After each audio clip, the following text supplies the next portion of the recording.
Everybody, welcome back. Let me quickly what that number 1 Janet guy's doing.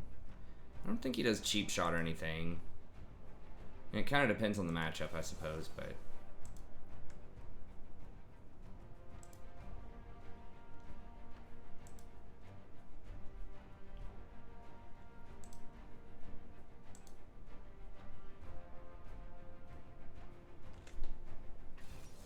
Eyeball collection relentless.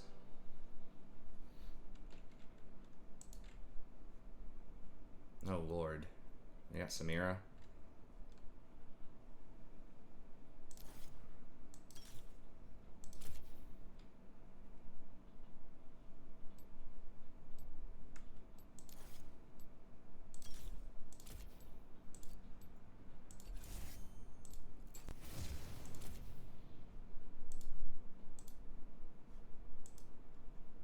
Well, wait a second. It's because the one guy's name was Toxic Player XD or something like that.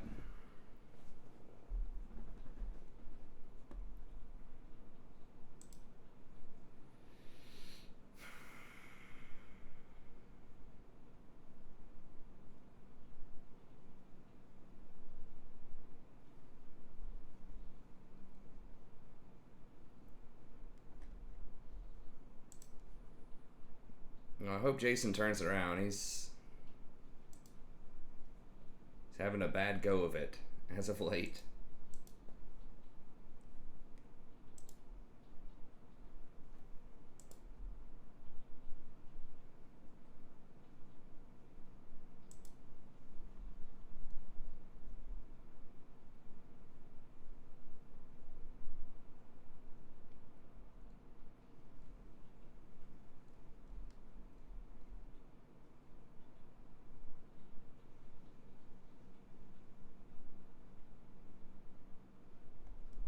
What's up, Rembrandt? Doesn't really seem to matter which item you get. They all have a similar win rate. Magi is obviously higher, but usually you're getting that if you're pretty far ahead.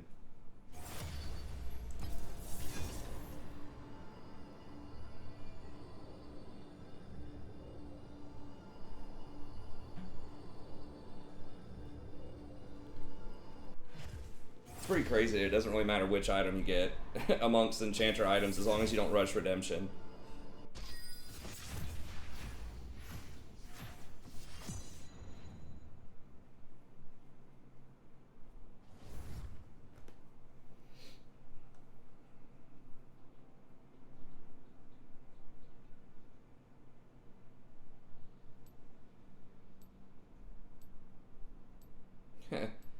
I mean, I don't think it's the champion. I think Azir is a fine champ. We just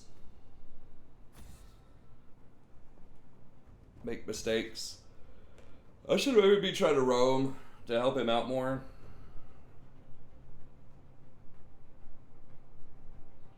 I don't think you have to have variety. There's a lot of people. I mean, literally, I'm looking at the number 1 player in EU West every single game. 421 games is Janna.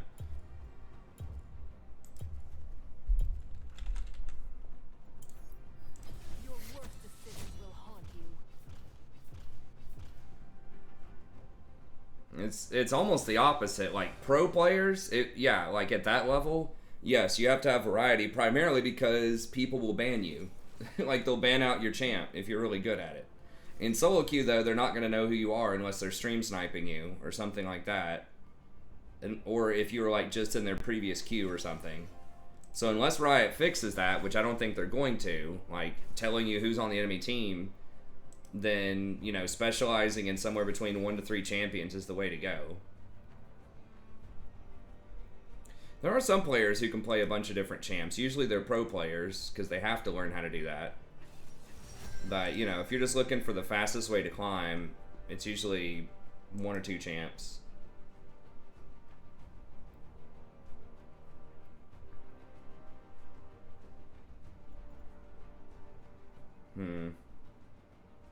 Oh, it's going to be Lucian middle, so it's Zyra, Senna.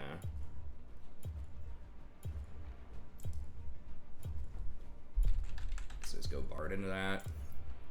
Bard's a good engage on Zyra. Like, you can start up on her without having to worry about getting blown up. And then you have some sustain to work through her poke too.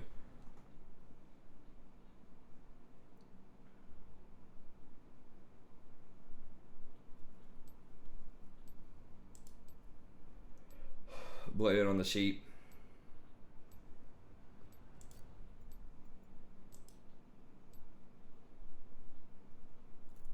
I really think if I had to, you know, come up with something that I think Jason could work on. I mean, he does he first of all, he's a good player. So if you're listening, Jason, you're good. But I don't think it's the Azir, and I make a lot of mistakes too in these games. I mean, I could be playing way better also. I mean, my biggest thing is probably just like focus. There's certainly one of them, and then I get baited into bad stuff too. I mean, that's what Jason will do, some of that stuff too. Like he'll just have a couple of engages or something that, you know, this may not be the best.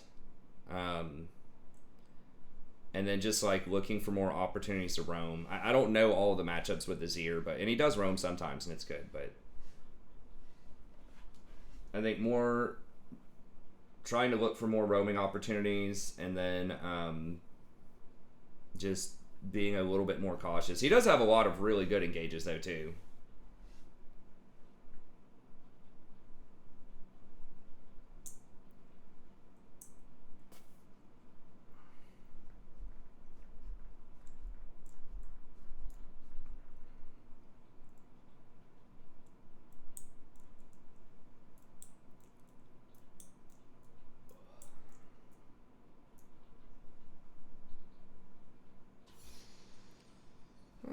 I mean, if you're just on a bad streak, just give it a couple of days and then try back. Yeah, his mechanics are really good. I think sometimes it's just the decision making, which, I mean, it's pretty good at those points too, for the most part. I mean, like I said, I make a lot of mistakes too in terms of that stuff.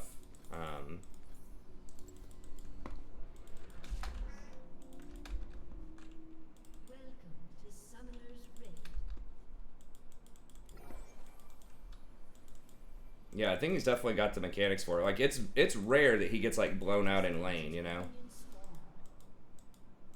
I feel like he usually wins lane. It's just about trying to roam and dominate the other lanes, too, early on, and figuring out some places to do that. And then, and I could be roaming to help him out more, too. And then,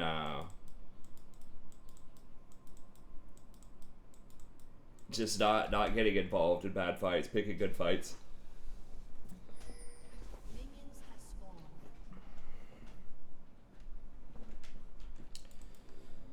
So yeah, I'm sorry to hear that, Fane. Hopefully that improves for you. Well, yeah, I mean, you gotta dodge a little bit if you're in, you know, platinum trying to get into diamond. Yeah. I mean, the thing is, it's going to happen to the enemy team, too. I know it's frustrating for you from your perspective, but the enemy team's going to get people that are auto-filled and trolling and clowning also. You just got to figure out a way to express more agency in games and just carry people who are underperforming. I mean, that's just really what it comes down to, is how do you carry people underperform. You can play stuff that scales better. You know, you can play hard engage stuff and make really good engages to neutralize. You can roam around. Roaming is really one of the... If you can find good places to roam and good places to make good engages, I think that's can be one of the great equalizers.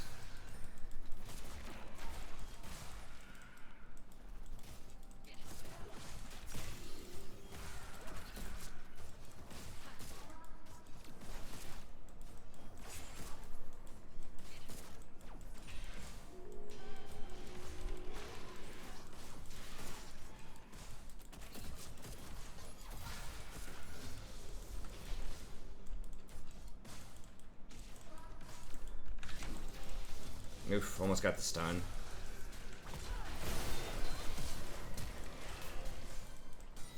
I think let's walk out of this.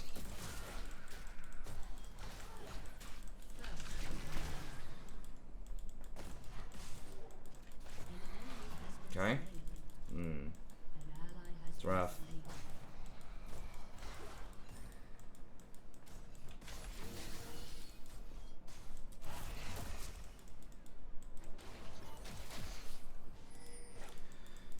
Yeah, once you start getting up to into platinum and low diamond and stuff, it's just like you can't really make any mistakes ever to climb. You gotta just play perfect.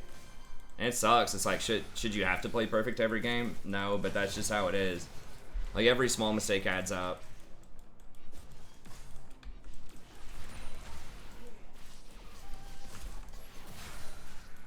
You just gotta be able to carry people. It's easier said than done a lot of the time.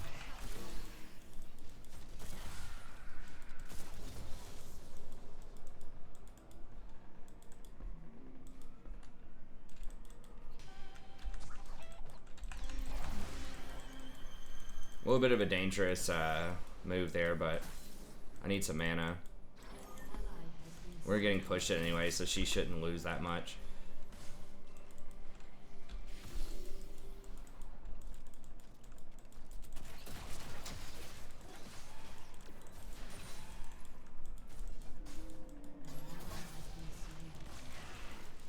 We're getting blown out.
One more?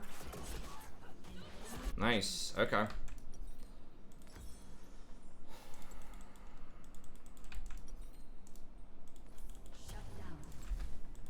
Okay. It's kind of bad news bears to start with, but we're getting back in there. I don't think it's worth going that far out of my way to get that one chime.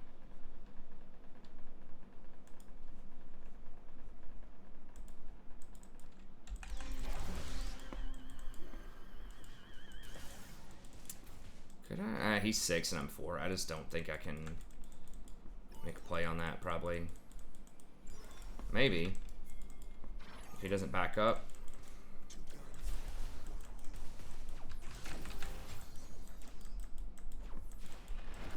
No. If I was able to get the stun, I think we could have maybe had him, but he didn't quite get close enough to the minions.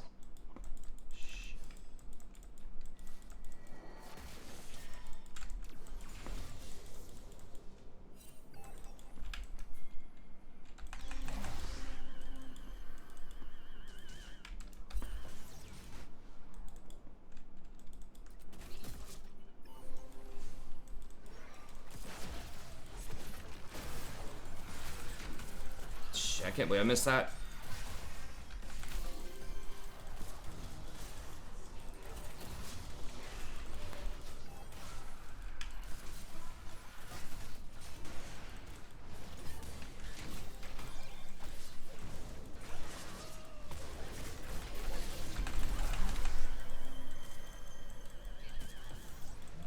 Really? Wow. What kind of Shaco leads with the real body and leaves the clone sitting behind? I guess I got next leveled.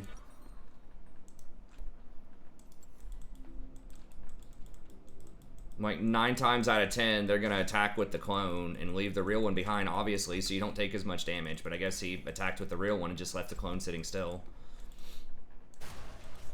So it's either like, you know, 200 IQ or just bad micro that worked out.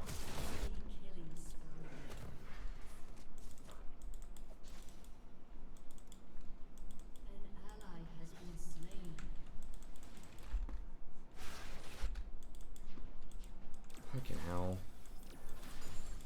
Damn boxes. Can I kill her?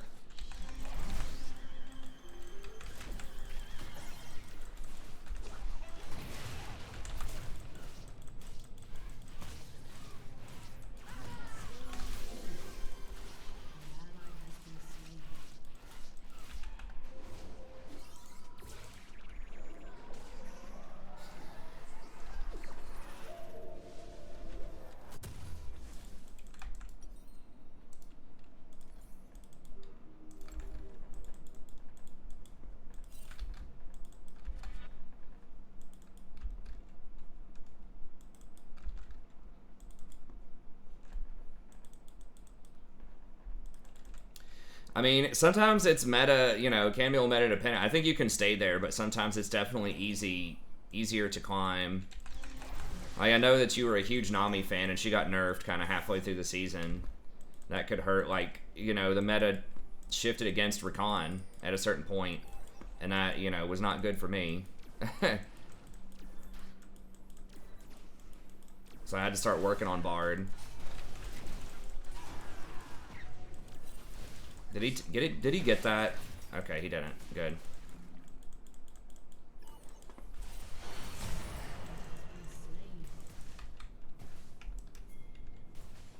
Can you just go over here and kill this?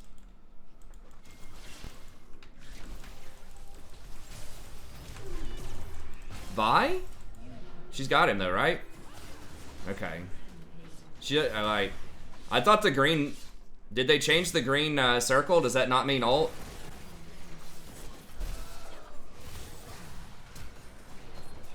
I thought the green circle meant he had his ult.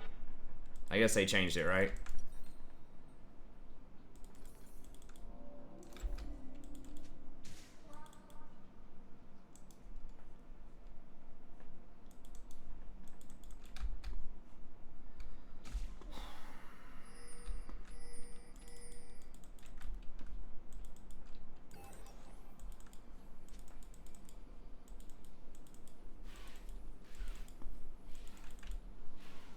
How is everyone getting all these kills and they still have their Ignite for me? Like, Zyra still had Ignite after getting kills. Lucian had Ignite after getting kills. Okay, well, that's good.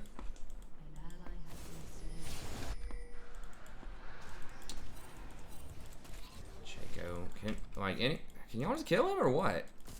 We're just gonna sit here and watch him?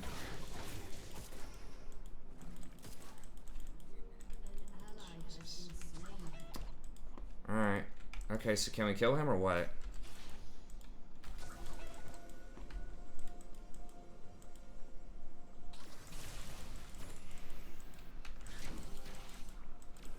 That's your cue to go! What the fuck? Okay, she used her ult. Okay, so she didn't have her ult that time. Fair enough. I guess she used it in that previous skirmish.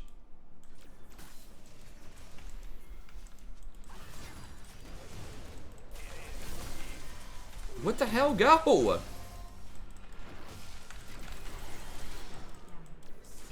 Alright. Oh my god. God, Shaco hurts.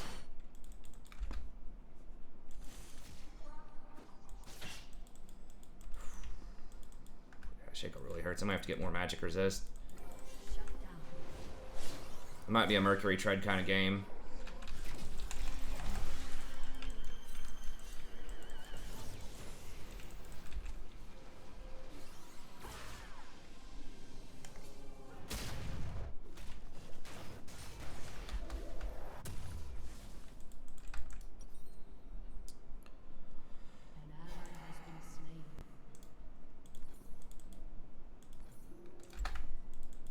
Manamune too strong.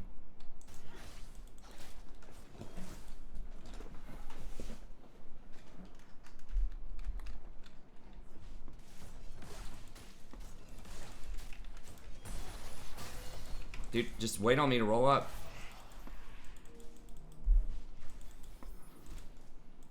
She should have just waited. I don't know. They probably just backed.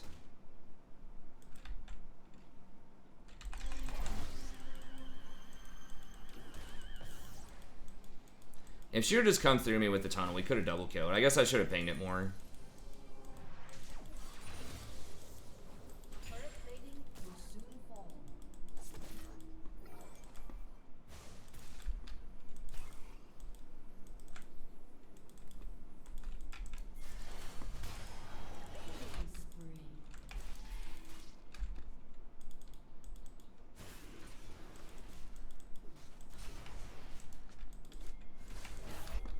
Dude, can you just not? Like, how the fuck does she die on cooldown?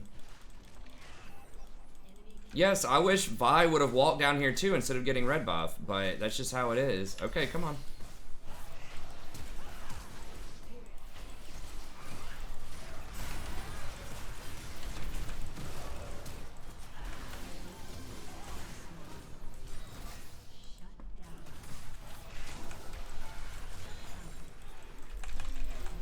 Fuck, I could have ulted myself. I would have taken another shot after I woke up though, probably.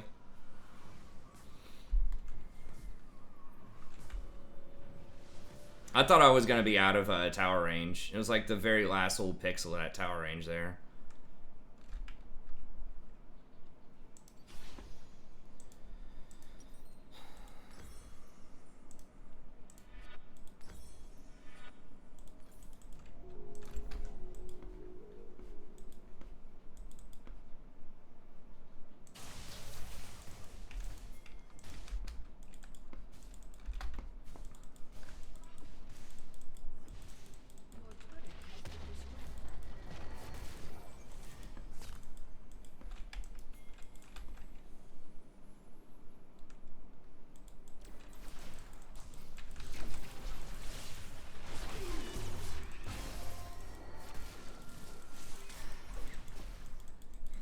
Samira doesn't feel like coming up, or what?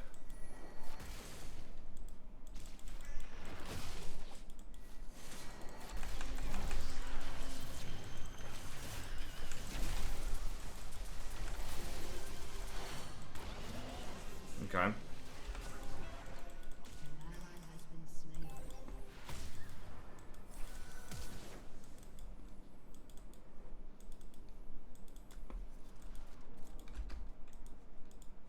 Dude, just leave. He's gonna fucking go over the wall, man. Okay. Jesus. Alright, well, Dragon's up. She's... Get Rift. Okay.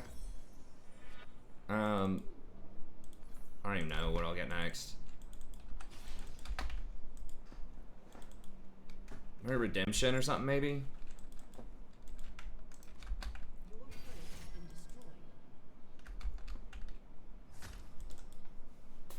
Maybe Dead Man's. I don't know. We're just kind of renting a fairy charm here.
Can we get Dragon or something?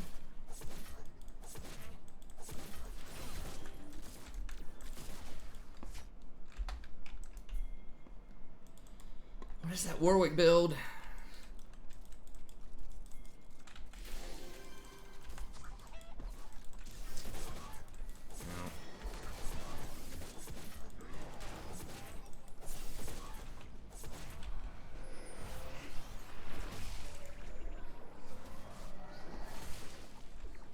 Nah, just gotta give that, I think. We don't... I mean, maybe he can zone off that? I don't know. I guess we'll just get Deadman's.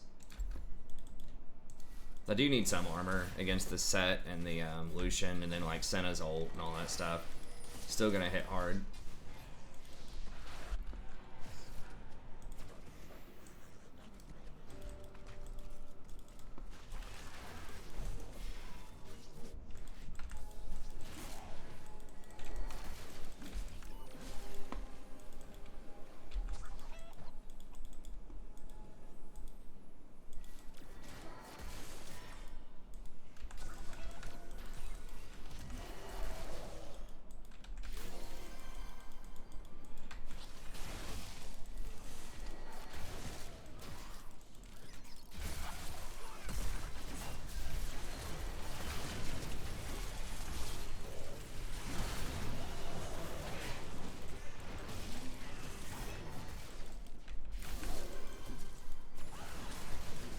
Damn, they both got away?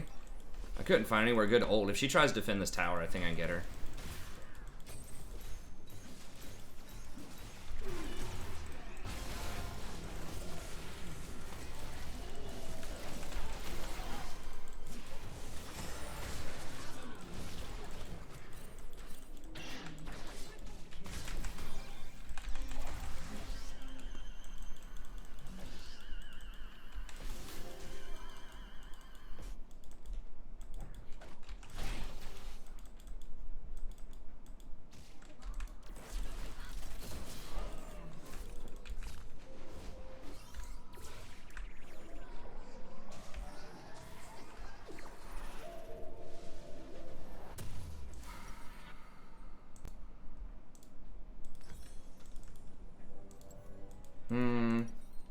Sell this and get control wards.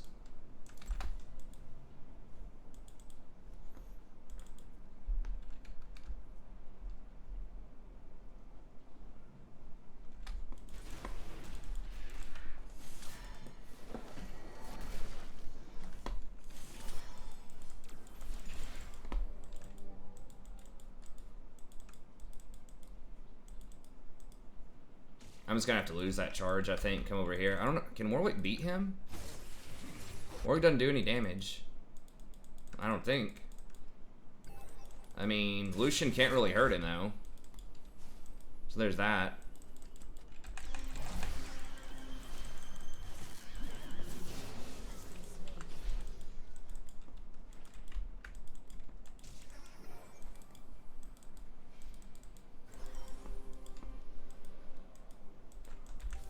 Didn't want to KS him.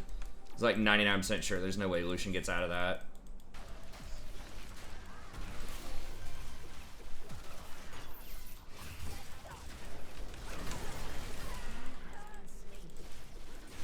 This thing's actually doing quite a bit of damage. I gotta watch out. Shaco's gonna roll up here in a second. Yeah, there he is.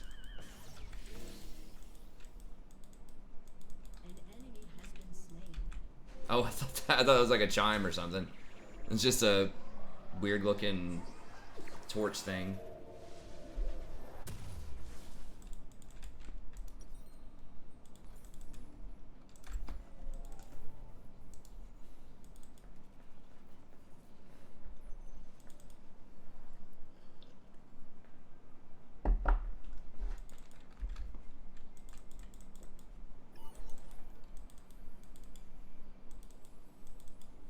Maybe should have pushed that out. I don't want to take Warwick's farm if he wants to go up there, though.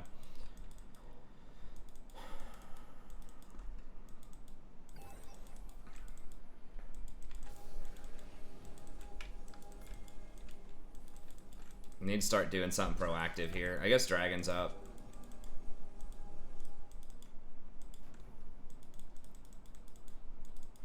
Yeah, this whole like invade and get caught out like 2v4 is not what we need to be doing, so I need to be shot calling them some more.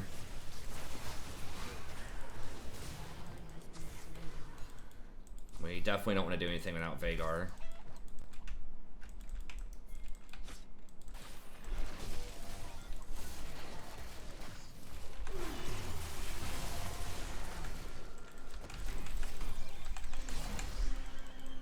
on, just give it up. Just give it up.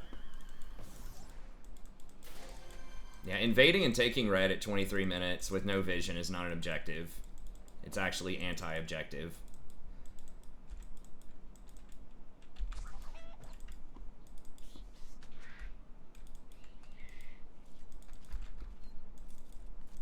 People that don't understand like the differences on the clock amongst other things, I don't think. It's like you can't do the same kind of stuff at 24 minutes in the game that you can do at like 5 minutes into the game. You know, like single person invade to try to take a buff with no sweeps and no vision is not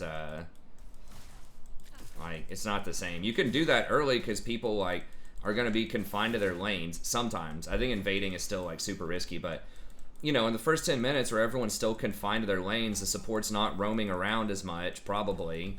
Like, they're not going to have as many wards down, so you can maybe get away with risking something like that. But at this point in the game, just assume every entrance is warded, unless you sweep it, you know?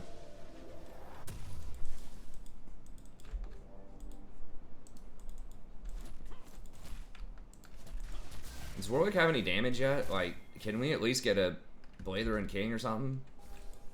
Tiamat? Like, Tiamat helps you wave clear too. And Titanic is very good on Warwick because every one of your auto attacks when you ult triggers Titanic. That's why a lot of people go for that.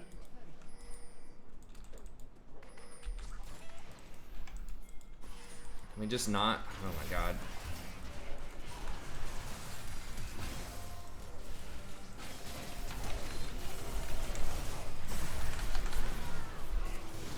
I didn't even see the set.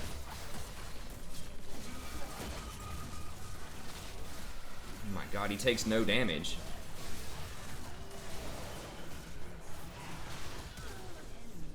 Y'all don't want to kill the ADC?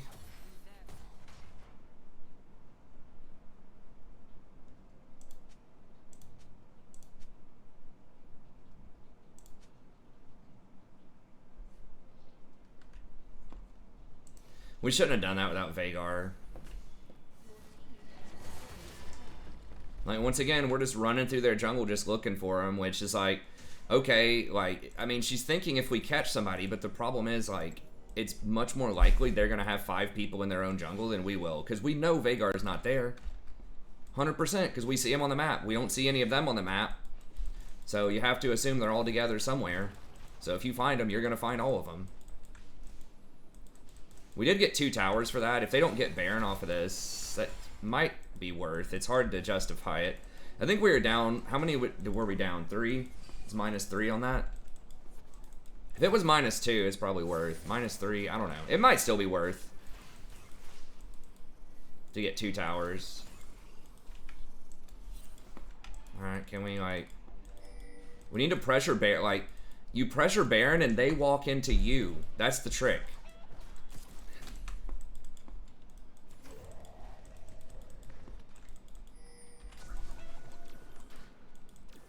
You get vision and you force them to come face check you. You don't go face check them. That's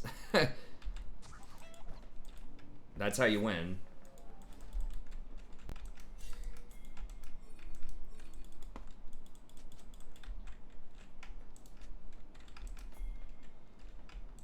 No, don't go that way. Don't go that way. Don't go looking for them. Just wait right here. Hit that.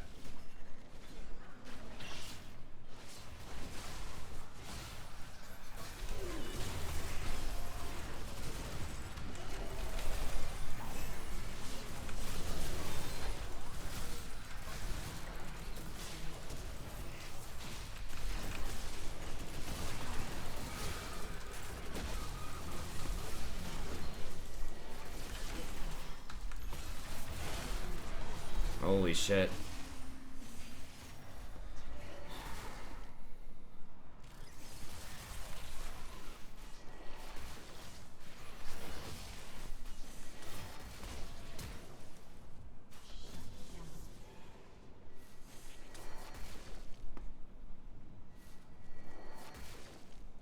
Just run, dude.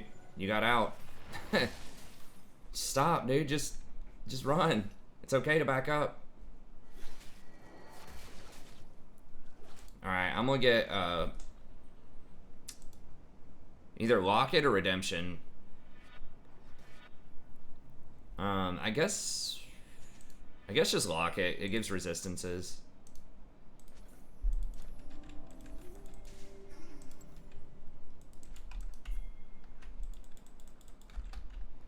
Well, people are just fighting him wrong. Like, they're just like they don't know what he does or something. It's like, spread out. Save your mobility so that, you know, you don't get hit by stuff.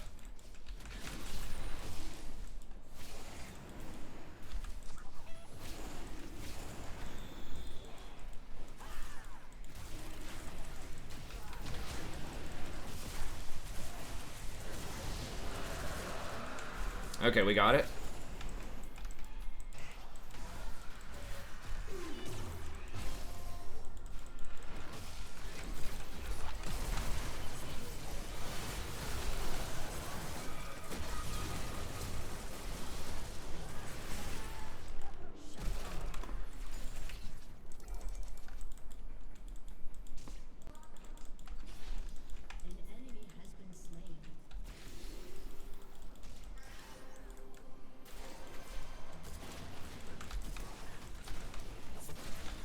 Got pretty lucky that we won that smite fight, but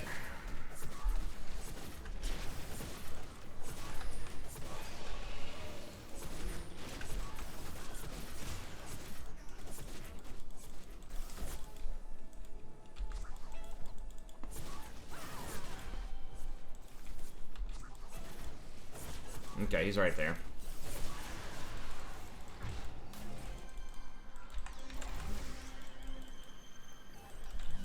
Oh yeah, I guess. Yeah, we can just go over here and hit this real quick.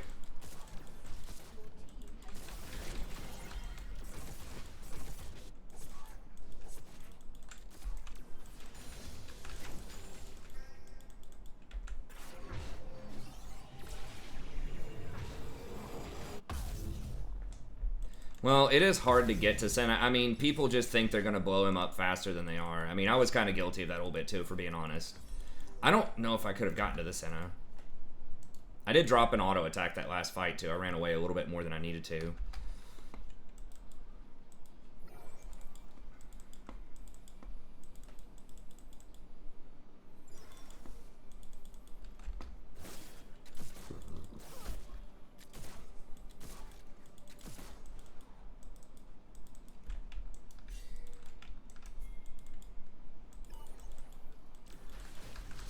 Please, they're all gonna be there, man.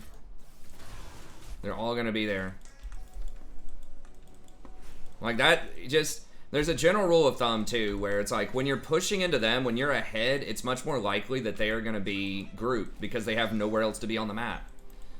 Versus when you're ahead, you know, there's all sorts of places people can go to start wasting time. You know what I mean?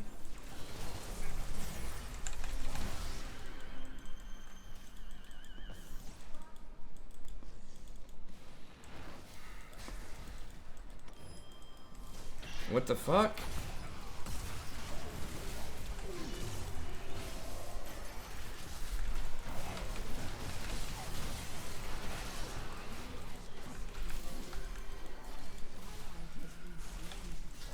Not what's... I mean, I guess Veigar can just look for picks on him, maybe. Veigar still has his ult.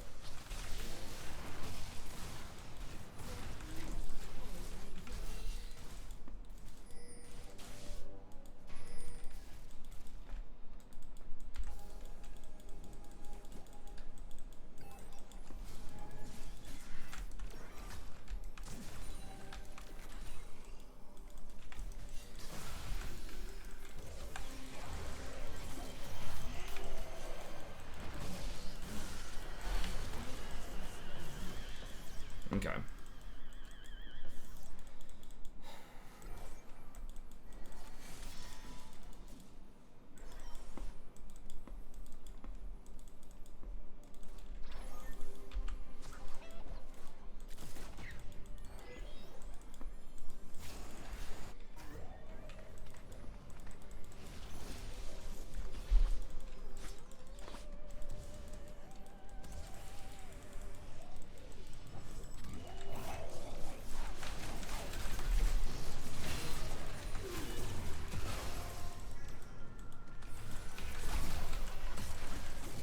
Did he seriously not die?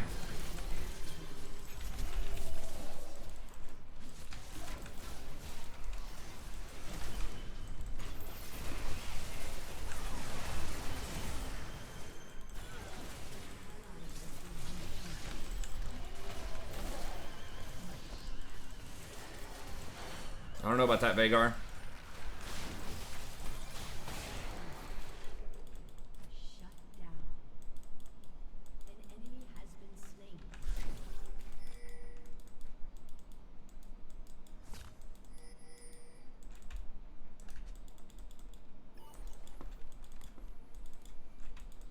Shaco's not dead. Freaking death cap.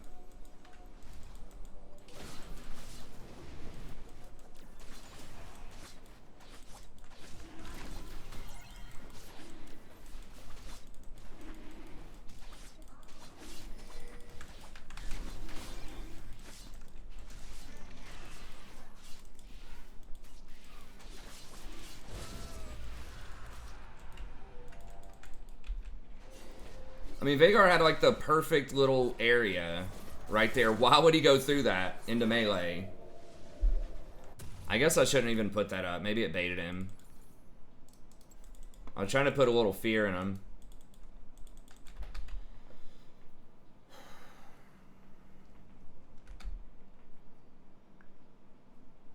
Depends on the kind of tank.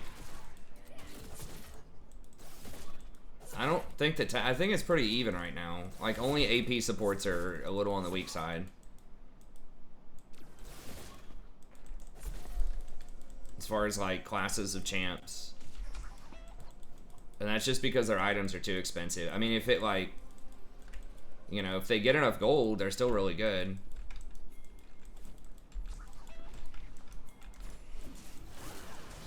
Damn it, we don't have Vagar? Does he have... He doesn't have fucking TP? Why are you here, dude? Why don't you get here? Are we just gonna have to fight this?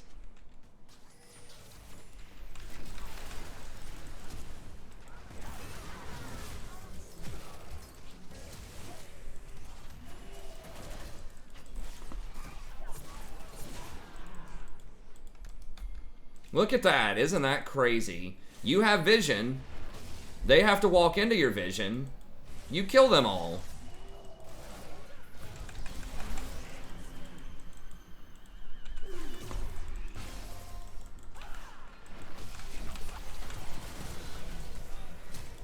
Okay, we just win, I think.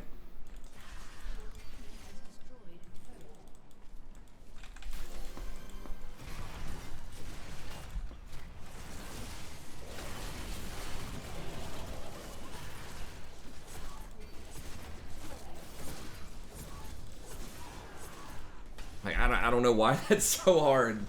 Like, it's literally that easy, guys. In the mid to late game, you clear out Baron. You sit there, they come look at you, you fight them, you win. You just rinse and repeat over and over and over again.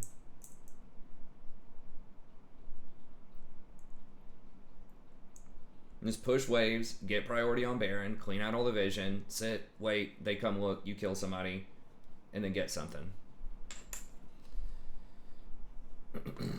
Well, we figured it out at the end. We didn't even have Vagar for that. He didn't figure it out, but sometimes, you know, if you got that one guy that's just kind of off a little bit on the macro, then,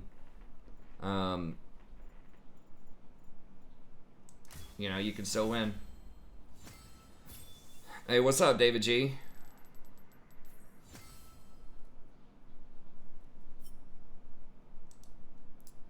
Yeah, I got your email about Chaos. I'll probably, I might be able to start recording some of that tomorrow.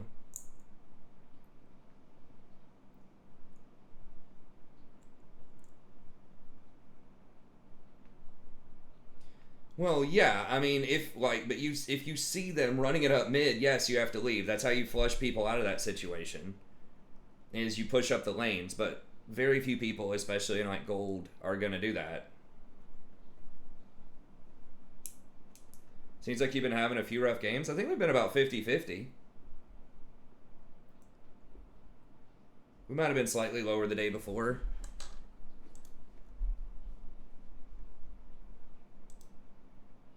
But I think in our last 20 games, we're probably like 50-50.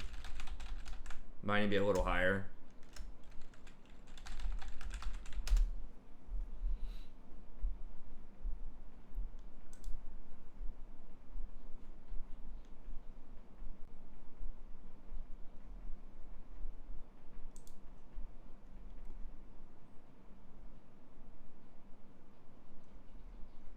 So we're like 60% in our last 10. We did have a bit of a rough stretch there.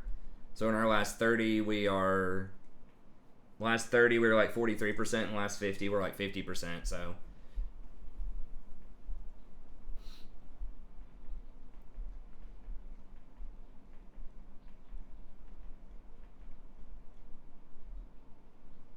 So I'd say more recently, like the really bad, like it's like 3 or 4 days ago. That was when it was really rough. Like day 5, day 4, that type of stuff. But in the last couple of days, it's been pretty good since like 3 days ago.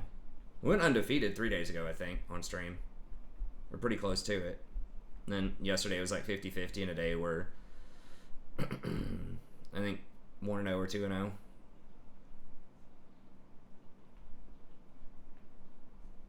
Yeah, they've made some adjustments to Chaos that I think are pretty cool. And I was looking it over, I was like, yeah, man. Those mods were pretty cool. It seemed like there was some kind of strong stuff. Irritated with your teammates. Well, some games, yeah. Sure. I know it's not everybody's favorite, so I apologize about that. But yeah, I mean, it's not always going to be, sunshine and rainbows. But I try to keep it as even keel as I can.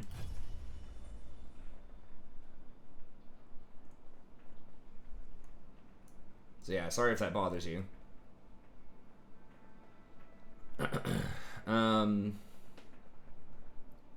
Yeah, Chaos looks pretty cool. They have rebalanced some stuff. I was trying it out today. I probably spent like an hour just trying out some of the early fights and things like that. Yeah, they give you a lot more gold early on. They give you like 20,000 instead of 5,000 to start with, but I think they also increased the recruitment cost by a ton on a lot of the units. From what I remember. Maybe it's always been that high, but it feels like the recruitment cost for units is higher, but your starting gold is... your starting gold's higher, and I believe it takes more growth than it used to power up your buildings. I remember I used to, this might have been, I don't remember if it was base game or SFO, but I think in the base game, when I was running Kolic one time, I think we were able to get to tier 4 like Dragon Ogres by like turn 15 or something like that. I like that they took away the ability to sack also with Chaos to stop the cheesers. I don't remember if they did that in a base game or also in SFO, so you can't sit there and just like multi-sack the original town. Was it Bersaling camp or whatever? Yeah, it looks cool. So I'm gonna do the undivided like you wanted to do, and then I'm probably gonna try. It looks like they may have buffed up the cultist a little bit, so I might try running cultists instead of marauders. And then just because they're almost free, like almost literally, you get like 80% off or something with some of the buffs, so they're very cheap. And then I'll probably rush the Zench dudes early. I think the Nurgle stuff was pretty good without the buff, without the like regeneration and lethal poison. I'm not sure if Nurgle would be as good. It's still like pretty good, but like I feel like a lot of the normal melee stuff is a little redundant to rush early. I do want to get all of the stuff eventually with different lords, but I feel like the Zench stuff is the most unique. Because I can have blobs of infantry. I just need like more utility, and having like basically 5 free, not life bloom, but I forgot what it's called. Lifeblood, I think. The healing magic that heals like 4 allies for a certain amount. Getting like 5 free lifebloods and basically 5 free flock of dooms with each one of those Zench guys, and getting a chaos spawn on the house. And they're like okay fighters. They're not great, but they're not like impossibly bad.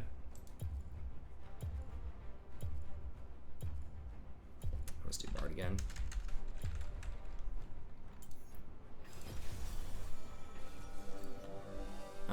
It just seems pretty good. So that's what I was kind of messing around with.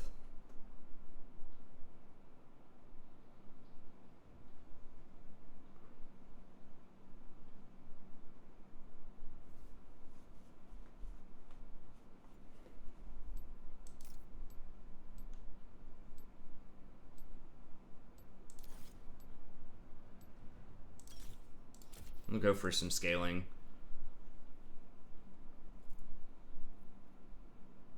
Yeah, it's okay. Kate Yumi's fine. But yeah, I'm hype about it. It looks interesting. And then so if you don't go for the Marauder building, if you go for Cultist, then you can it doesn't require as much growth. I think I can get the blue building and start getting some of the blue stuff by turn like 8. The Zench units. We'll see though, they're kind of expensive. But yeah, with that mod, it's fun. Like, there's a lot of interesting choices. Well, that's one of the better things they've done. I think the Beastman was also very well done, the way that was reworked. But the Chaos one's very good too. And they're about to do Tomb Kings and Norska, I think. I'm supposed to do a Norska campaign as well, so I'll probably start doing that pretty soon. He wanted Vanilla Wolfric, which is okay.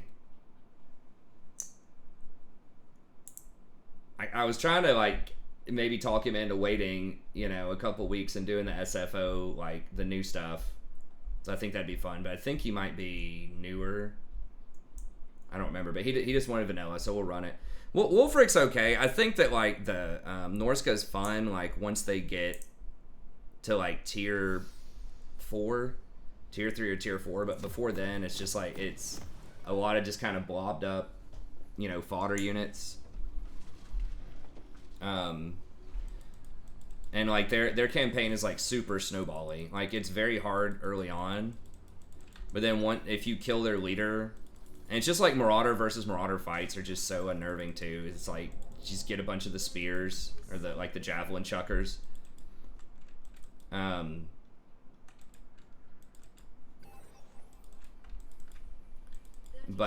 if you like kill a couple of the warlords and get their property, then you can snowball pretty hard off of it. And just, like the fact that their towns don't have any walls either just makes backdooring and trying to like deal with backdoor, like they don't have an underway stance, so they can't jump around the mountains or like the water very well, and there's like pretty big distances between a lot of the towns. Public order is really bad early on, and backdooring is a big problem early on too. So it just kind of makes it hard to, and you start like in the middle of a bunch of people that really don't like you, so it almost forces you into a more defensive playstyle, which I really don't like that much. But like once you get rolling with it, it's pretty good. SFO helps the problem a little bit by giving you sort of like a black arc type of thing where you can like build up a ship and hire from the ship. And so if they just take some of your garbage towns early, like you still have some recruitment and things like that. And they did some other stuff too to make it a little more palatable, but anyways, we'll be doing some Norska as well. Once you start getting to the their big beasts, then they're pretty good.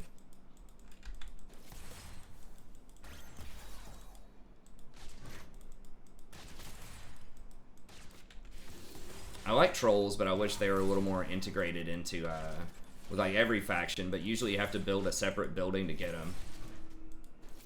I think with greenskins you don't have to go too far out of your way, from what I'm remembering, but like the armored trolls for chaos can be pretty good. And then the frost ones with Norska are good, but you have to get like 2 different buildings.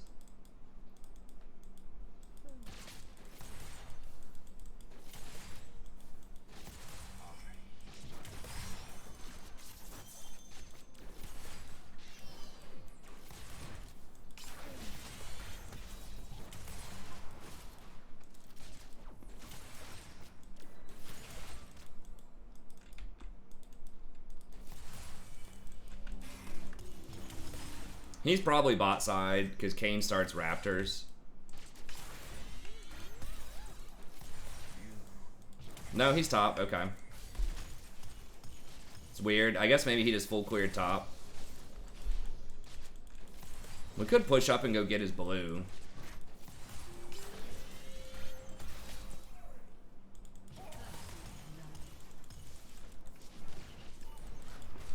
Or like get Scuttle. Can we get Scuttle?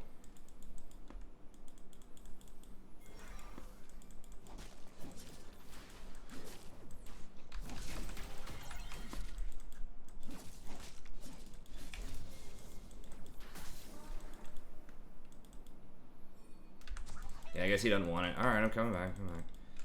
We could have easily just pressured him. I mean, we got the wave pushed in.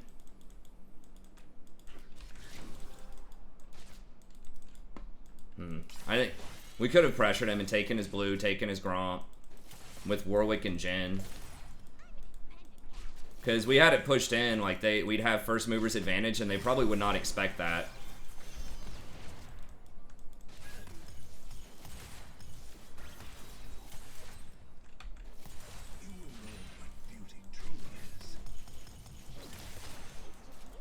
I thought we were actually going to do it. I was like, holy crap, are we actually going to do something smart?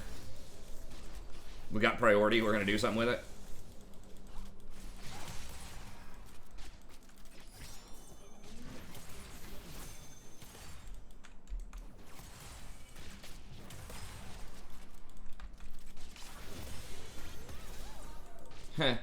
Okay, thanks, Megan.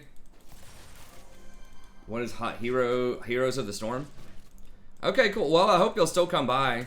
I saw that you commented on the Witcher, the first episode, letting people know where the action started. I appreciate that. So if you'll come back by, I'm gonna try to release some more single player stuff, even if you don't play League as much anymore. So I'm still got a lot of Witcher I'm gonna be doing. I'm gonna keep those trickling in, and then I'll probably try to make a big run at it near the end of November. And then Darkwood. Still gonna release some of that, and I've had some more donations for some other things too. So, thank you so much for being such a long-time viewer and contributor to the channel. Appreciate all your support.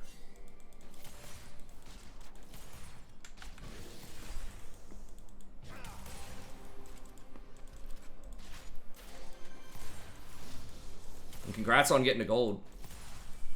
It's an accomplishment, man. I mean, some people talk down to, you know, gold and stuff like that. It's hard. It's way harder than everyone gets better every season. Oh, God. If he just... Why? If he didn't auto-attack that, I would have had it. That's unfortunate.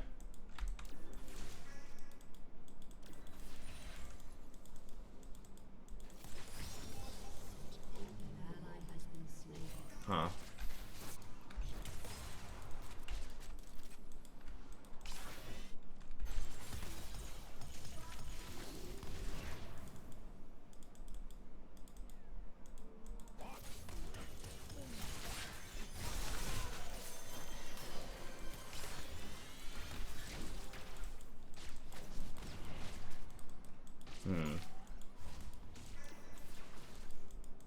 Nice, okay, good.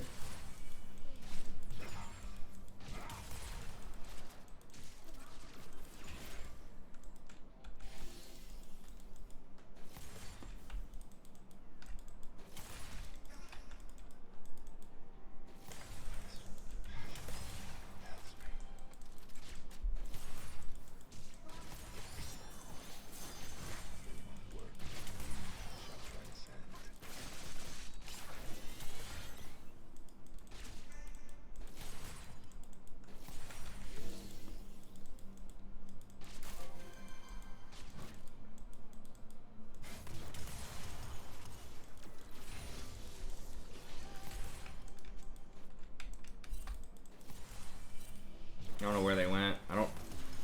Are they?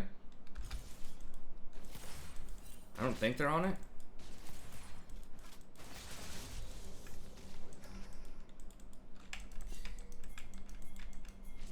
Don't. Fucking dude. How are people so dumb? Like, I pinged that was warded like a minute ago. I pinged back on the tri-bush, and then I pinged the exact route he should take to come gank. Like, can I make it... I mean, how can I spell it out? I guess I could literally use words.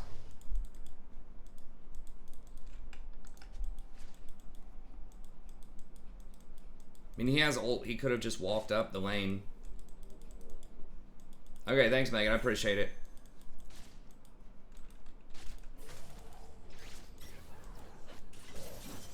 Wait on her to flash.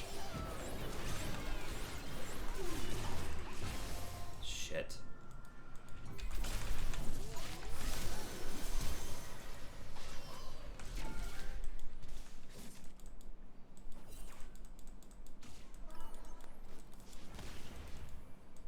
Yeah, he held his ult for so long. I thought maybe he was waiting on me to ult first, because he could have ulted through her stun. I think. They do, Jolty.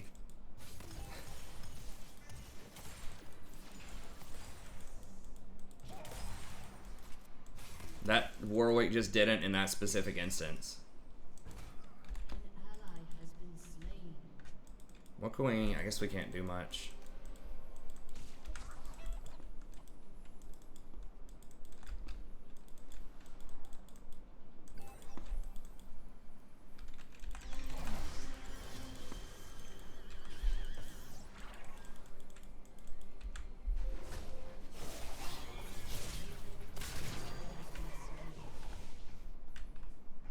He's flash.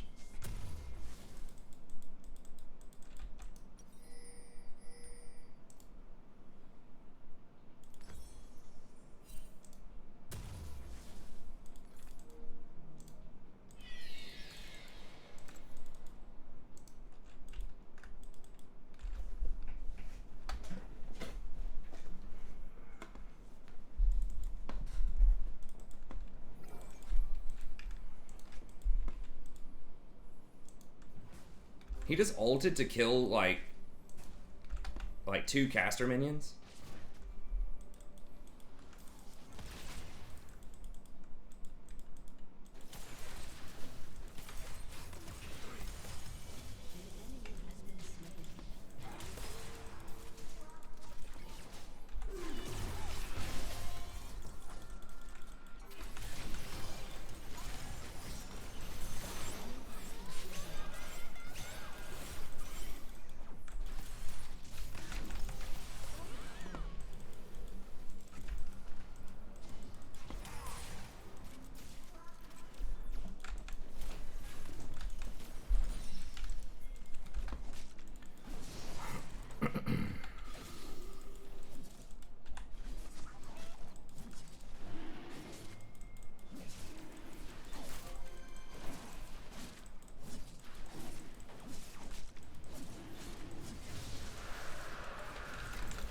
Dude, freaking, what?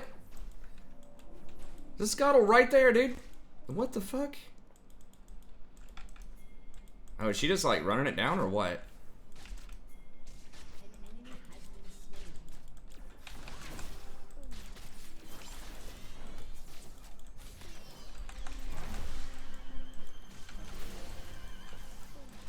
Can we not, like... Okay. I mean, I guess she is just losing a ton of experience.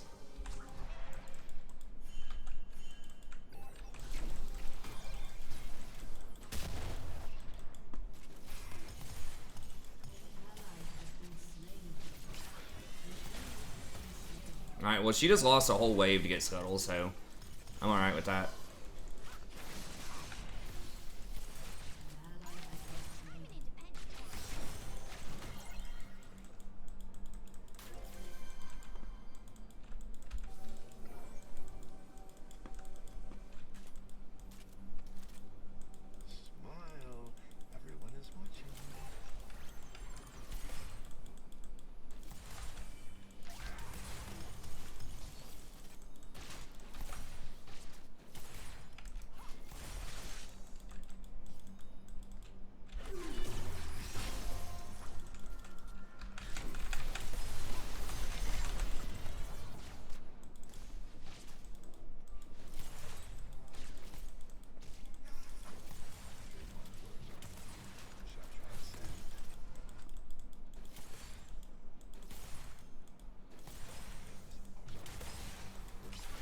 Yeah, Yone's middle.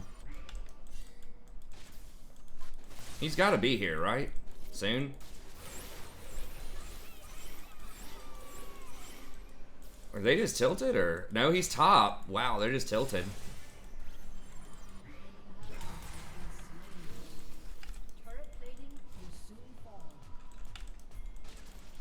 Hey, let's go, Warwick. Hey, Warwick. Hey, Warwick, let's go. They're just gonna back after they push this. Oh my god.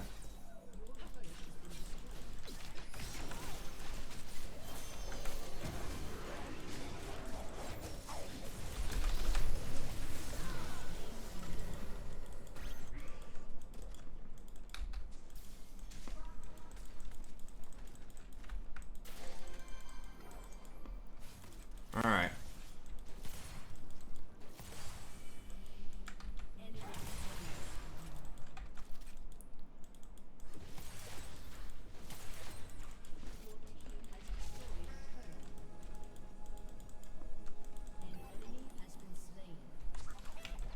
Can we come over here and get this dude's blue or some shit? Like, didn't we just kill him? Maybe we're just not, like, taking enough stuff. Like, if you kill people, you need to try to get as much as you can. Nah, it's too late, dude. No, it was like 30 seconds ago, man.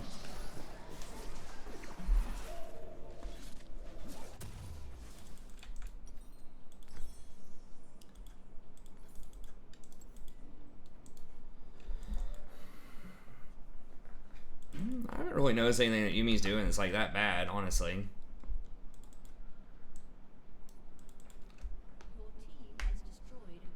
I mean, I wouldn't say she's playing like an all-star, but... I mean, Kate's the one I'm hitting every time with the ult when she's got net up.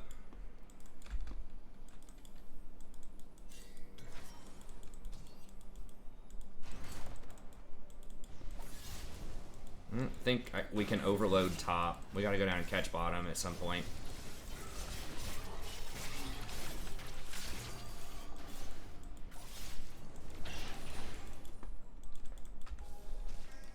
Could be rotating up here. I don't know where they are.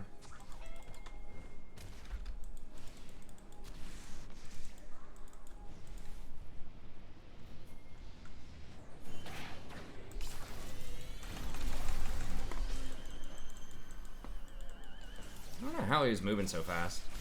We need like one more person.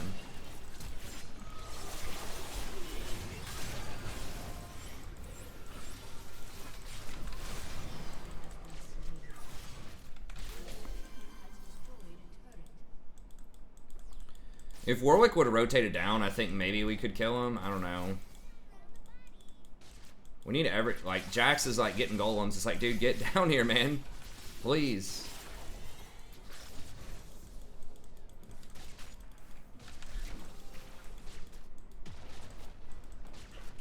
What the f... Like, guys, can anyone stop mid?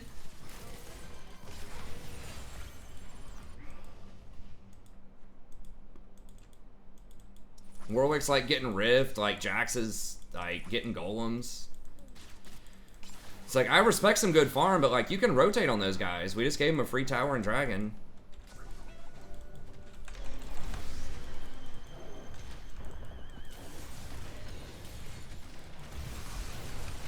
Really?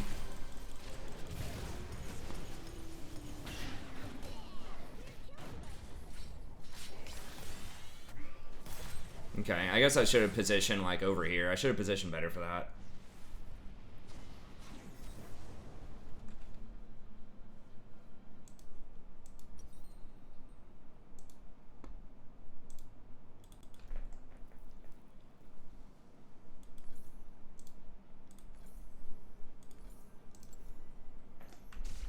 It's underestimate. Oh, he's got that shit. What the fuck?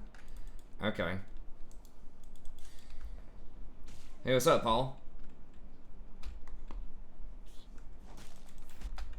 Yeah, I underestimated him. Yeah, well, he did, like, to be fair, Nara does have Randuin's, which, like, hard counters Jhin. Jhin did go Stormrazor, too, which is not good, but, yeah, he doesn't even have any boots. Like, how is he getting away with that? Nah, I guess he's not. He did die 4 times.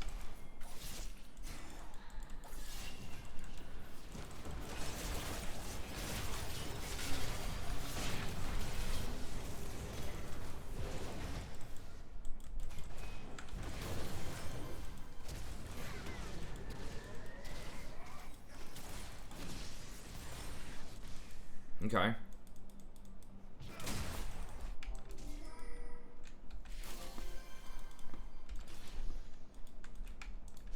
Someone come down here and get this double. Warwick?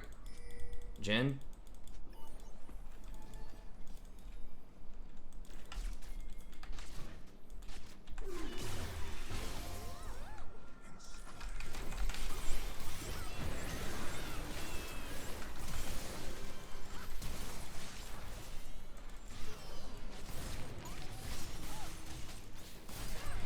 Fucking way.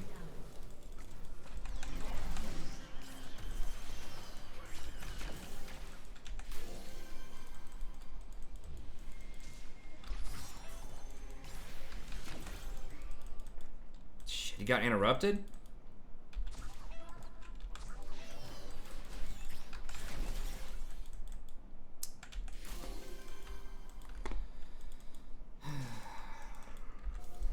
Alright. Maybe I ran too far. I don't know. I thought Jen was going to be able to clean that up. I could have maybe flashed in and autoed a little faster or something.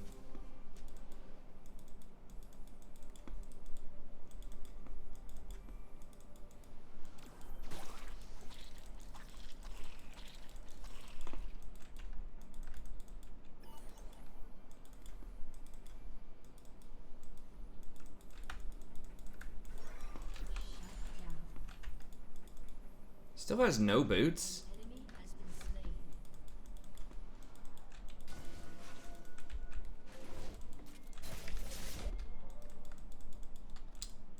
No. Just push this. Push it. He's dead, man. He's dead, bro.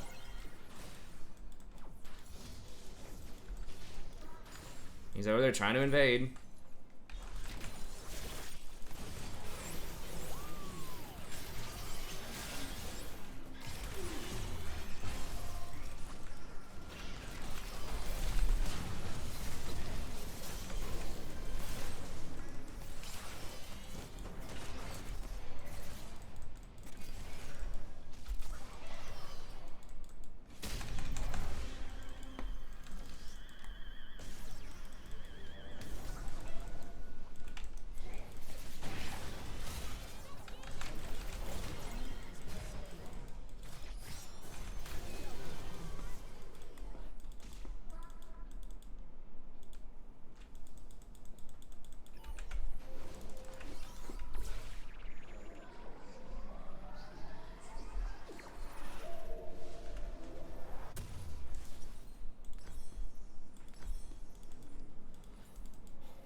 What? I mean, what did Yumi do?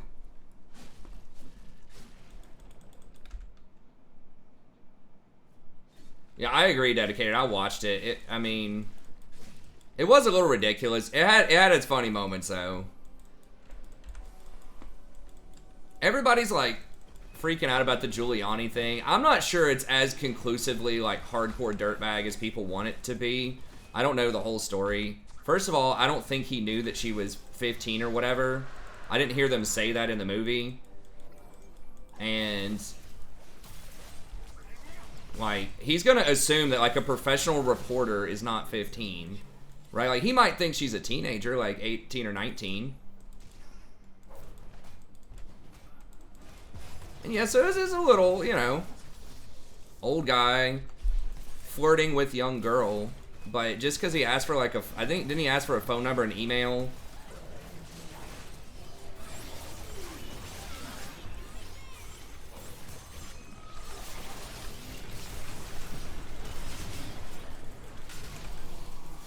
God. No, it's just run, boys. Oh my God, the stun of destiny. The predictions. I know, the actual actress is 24, that's what I'm saying, but everyone's like, oh, he was this huge pedophile. I'm like, Yes, in the movie script, she's 15, but I don't think they ever said that to him in the interview that I remember. I mean, I could be wrong about that, but I don't think they ever said, hey, you're going to get interviewed by a 15-year-old. And she had a lot of makeup on. I mean, she very easily, like, looked like she could be in her 20s. So I'm not saying it's great, but I'm just saying that it didn't strike me, at least, as being a pedophilia thing. Maybe old guy, younger girl thing. Yeah, the thing where it was like, yeah, inject them with the kung fu flu or chop them up like the Saudis do was the chant they were all singing. Yeah, I mean, that looked the worst from a cultural perspective, was that rally, I think. But everyone's talking about the Giuliani thing, because, you know, they're like, oh, he's a pedophile, he's trying to hook up, like, and they're trying to say, like, he was, like, trying to, like, masturbate in front of her or something like that. It's like, he was tucking his shirt in. As far as I could tell. I mean, like, I don't know. I mean, I guess he could have been, like, doing something else, but it didn't seem like it was that kind of party yet. Maybe if it had gone on for another 15 minutes, but I mean, she was just, like, coming on very strong, and he's, like, this old, like, not that attractive guy. Like, I'm sure he was flattered, you know, by her. And, you know, I'm sure he thought she was hot, but I don't know.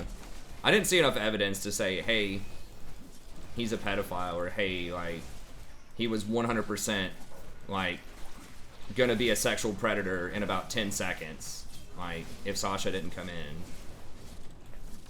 I don't know. Like I said, obviously, like, the giving out the number thing, and he's flirting with her, and yes, he's, like, you know, 3 times her age or something, but I don't get it. Just being fair. I'm not saying I agree with everything Giuliani's ever said or done or whatever. Like, I think he's got some good stuff about him and some not so good stuff about him in general. But I'm just saying in that particular movie scene, I think it was a little blown out of proportion, just to be fair. But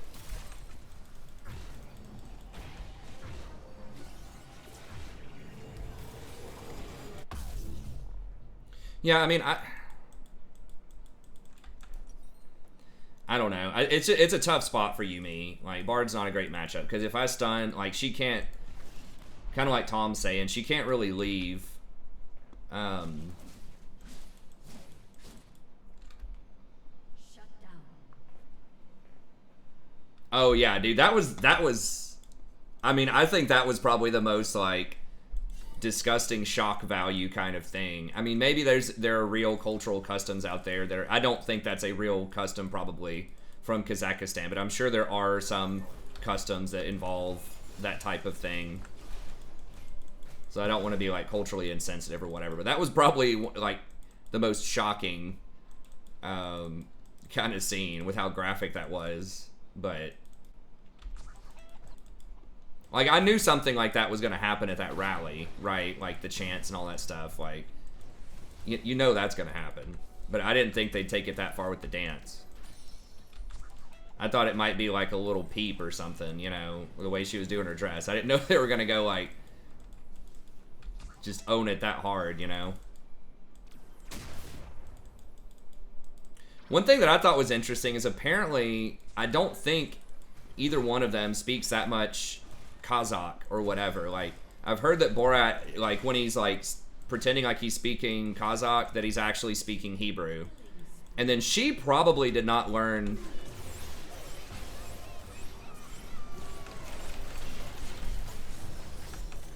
You know, that's vision for you. I highly doubt that she became fluent in Kazakh. I mean, she is from Bulgaria, I think, right? And that's somewhat close, but I don't think close enough where she would learn that language. She's probably speaking Bulgarian when she was, like, yelling at Borat. Oh my god. Really? Are we gonna... Okay, yeah, we got him. Okay, are we just trying to end? I did hear about Bjergsen.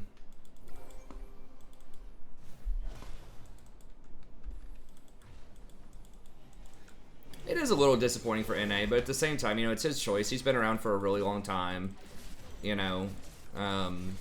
This might be something that he just enjoys, that he's gonna do, you know. And he's like part owner in the company, so it could be there was like a potential conflict of interest as well.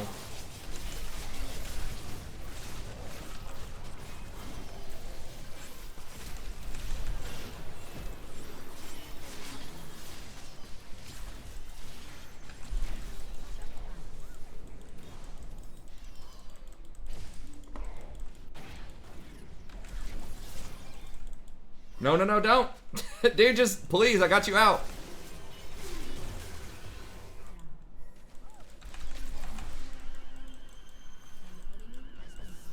Okay, I didn't even see Jen rolling up.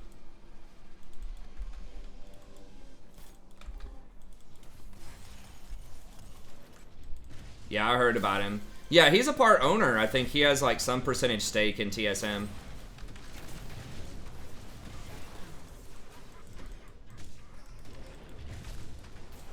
Right, we probably need to just calm it down for a second here.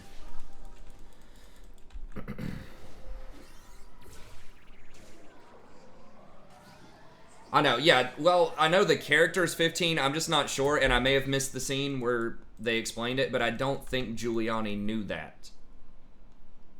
That was my main point. It's like, yes, if he knew, if she introduced herself and said, "Hi, I'm a 15-year-old girl trying to make it in America," or something like that, "Can I do an interview with you?" Yes, 100% sleazy. But I don't think, I don't remember her saying that. And I was just going to say, like, his natural assumption is going to be, if it's, like, a professional reporter, I mean, yeah, it was probably a fictional news agency that she cited. I can't remember. But, like, he's going to assume that, like, you can't get that job unless you're 18, probably. I don't know. Maybe he should have asked for her ID or her age or something in 2020, you know? But it's like, I don't think he was trying to, like, solicit her or anything explicitly. I just think that he thought she was probably in her 20s. But I don't know. Maybe there was the scene. I'd have to go back and watch. If she did say that she was, you know, underage, then yes, it looks bad. But I don't think that she said that. And I don't think it's reasonable to assume, like, that he would know that based on the way she was acting. But I don't know. That gets into a whole thing, like what happens if you're grooming a minor and you don't know they're a minor, you know, type of thing. But what's there, like, what should you reasonably be able to conclude, you know?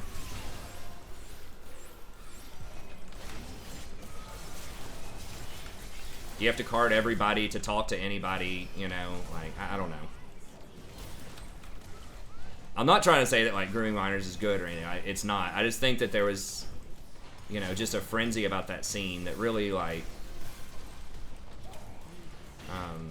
was a little blown out of proportion. Based on how I saw the movie. Once again, I may have missed a crucial scene or something. I was pretty tired when I was watching it. But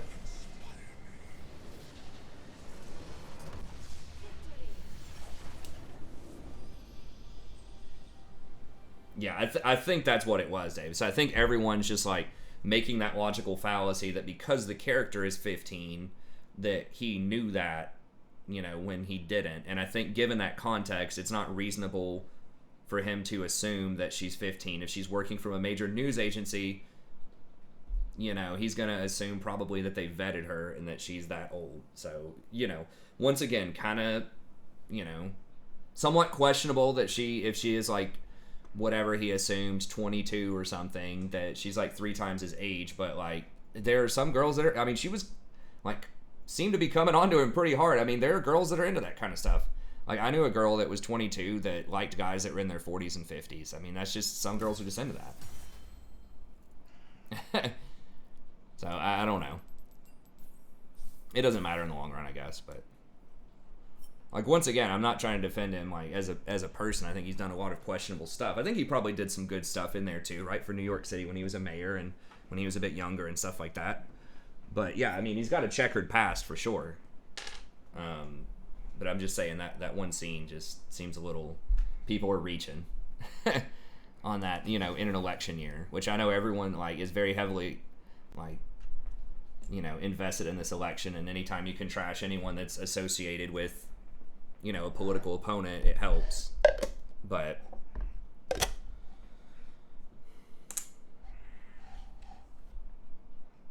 I do wish that I don't know. I mean, I wish just in general, as an aside, that people would just focus much more on issues instead of attacking each other, or attacking each other's family or associates or whatever. But um,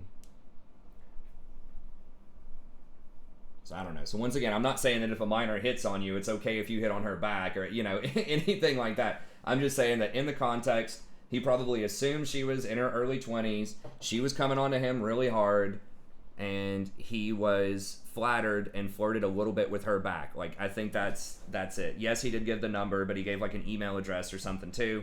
Maybe it's, maybe it was sexual. Maybe he just, wanted to be a mentor to her and just whatever. I probably was not altruistic, right? Like maybe he's, just likes to be flattered by young, hot girls. Maybe that doesn't happen to him a lot. I don't know. Notarized contract, that's right. There was there's a South Park. I can't play the episode or I'll get demonetized or like the scene, but the PC didn't stand for politically correct. It stood for a P word and crushing. And it was like a fraternity or something like that. It was like the PC police. And they were doing that like when they were, they came up like the next morning.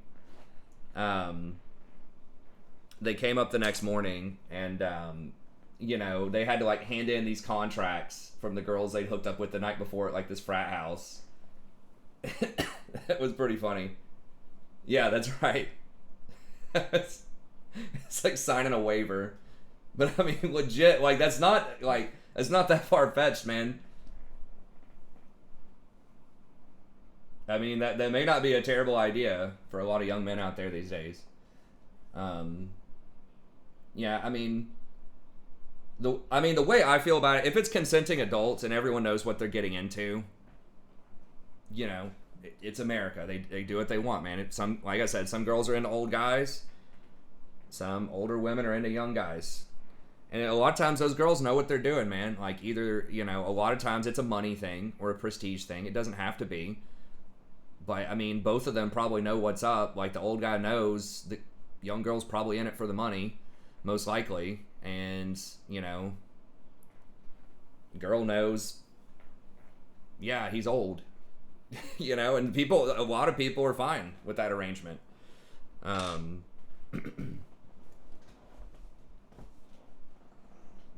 As long as there's not a lot of coercion and stuff like that going on.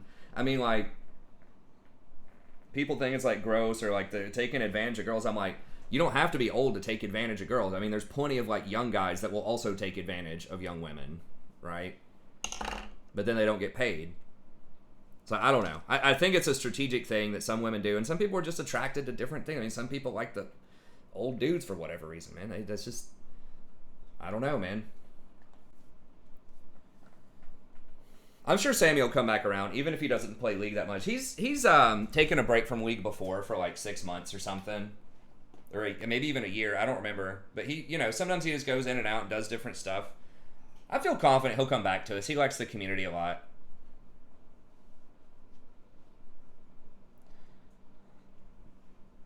I mean, you just got to find ways to like hard outplay. I don't know. I mean, I have to dodge a lot in D4. Like when you reach kind of what your current limit is, it's hard to not dodge. Let me grab some more coffee real quick, and then we'll get back in there.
Preseason should be the patch. I think it's 10/23. So yeah, it should be right after the season ends. So like, I think it's November 9th or something.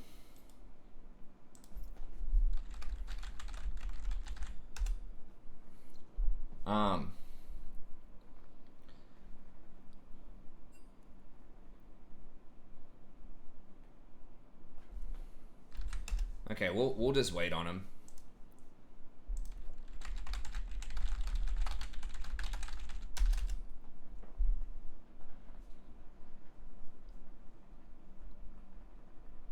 I haven't been. Jason's had a rough stretch of it recently. I can maybe get a game with you or something clean at some point if you're on around the same time. I know we haven't played in a while. Hope the business is going well. Oh,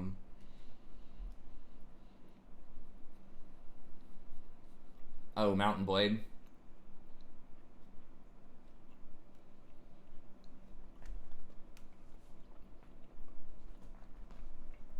Heard that was pretty cool. I probably would like it. That's, you know.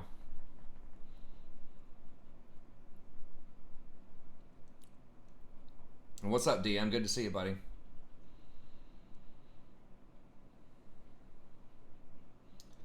Yeah, I mean, there's a lot of crazy stuff you can do, but like, you'd have to itemize so weirdly. I can go over some PvE stuff. I've got it pulled up here. We're just gonna wait like maybe 5 minutes or something on Jason.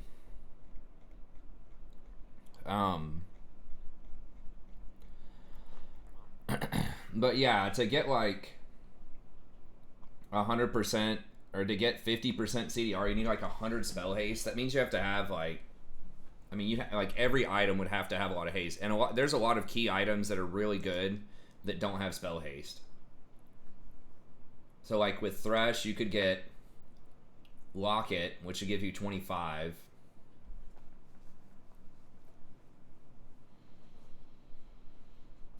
I think Zeke's and Knight's Vow might give like 15 each. I'm trying to think of like normal items. 20. Okay. So you get 20 there. Locket gives 25, so that's 45.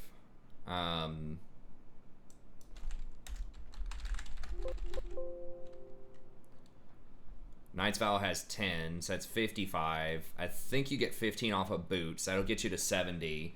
You can do the new Transcendence can give you up to 10 more. So that'll get you to what, 80? 80 or 85. And then you could do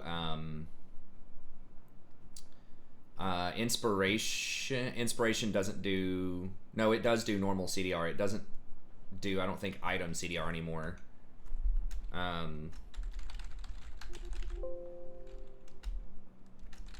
Oh, the runes are on a different page now, I think. So you could get to like maybe 100. And so if you had like,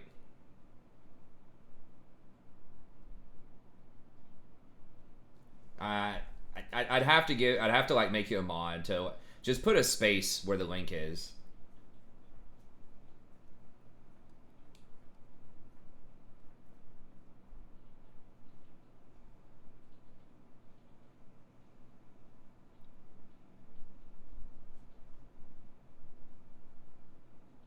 Oh yeah, you can, like, when you get the support ward item all the way blast it up. Yeah, that, you're right. That does give you 40. Okay. Yeah. Yeah. You're right. Yeah, maybe one of the things gives you, if you're like at 6 items or something. Yeah, it could be fun.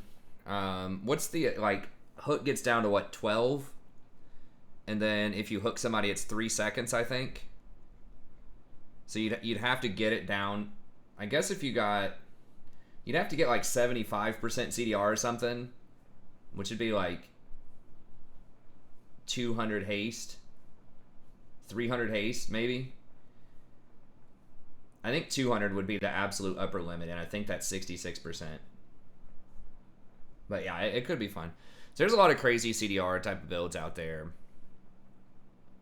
But yeah, so a couple of things they changed. Like this right here is going to be strong as hell. So this used to be like shredded 25% armor and 25% magic resist, I believe. But now it just flat out increases the damage to a champion from all sources by 15%.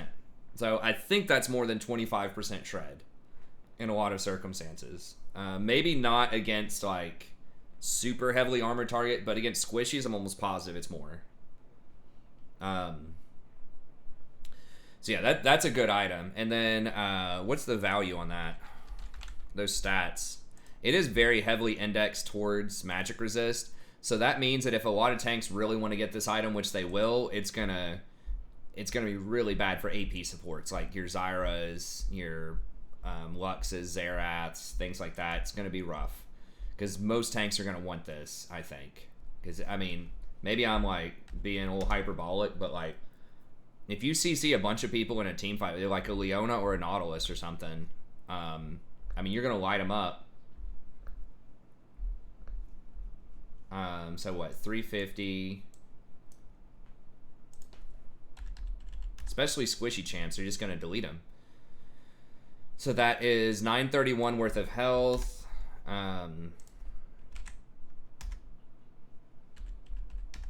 So you're paying about 700 for that passive, but that is really big because everyone on your team benefits from that, not just you.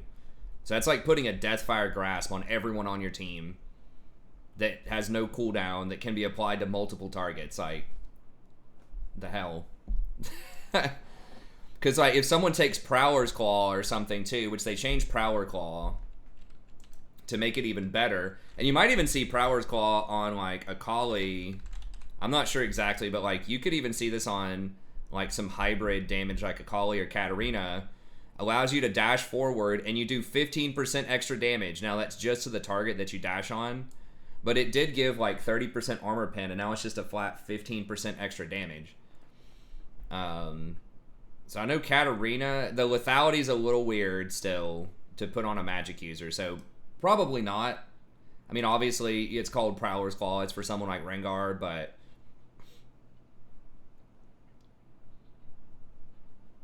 yeah, so the tanks are looking good. That was a nice buff. And then Zeke's, the more I think about Zeke's, like, it's actually pretty good.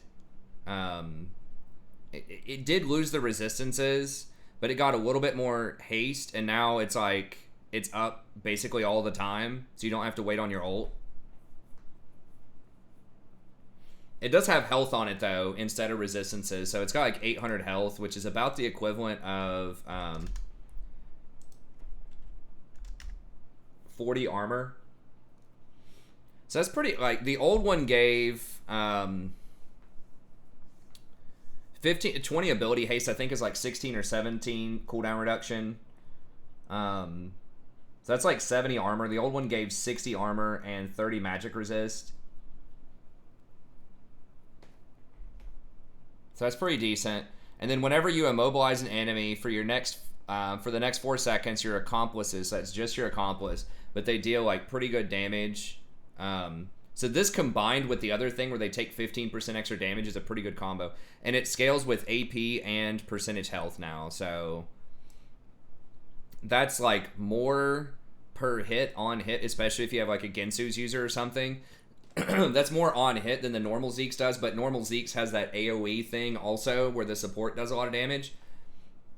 So this could potentially be really good on supports that don't want to stay in there. There's not many like that, but like Rakan or something might like this one a little bit more. I don't know. But it's definitely serviceable.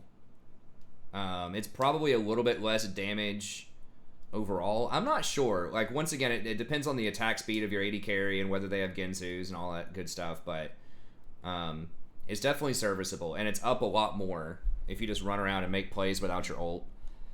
So like a Nautilus can just run around and just keep hooking people.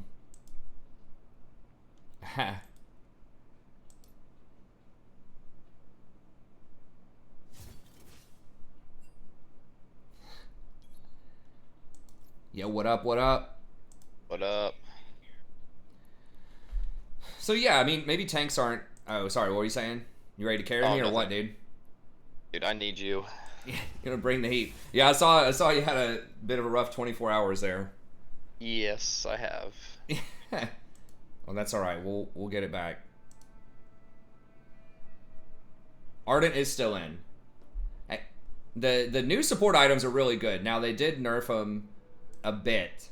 Like Ardent got hit. Ardent got hit for sure. Um, but the after I did that support video, I said they're gonna nerf some of this stuff, and they did. um, but all the support items or all the enchanter items are 2,300. So Ardent didn't get a price increase, but it lost the movement speed and it lost the ability haste. So it has no more CDR, and it didn't get anything in to compensate for that. Oh, it did. It got 50% more mana regen, but the passive's still the same. So basically, you're losing out on 10% CDR and 7% movement speed for a little bit more mana regen. So it nerfed that, but you can build this with the what is it? Wand of or water. Staff of flowing water. That's it. Which is kind of like almost an AP version of it, but you can get both of them.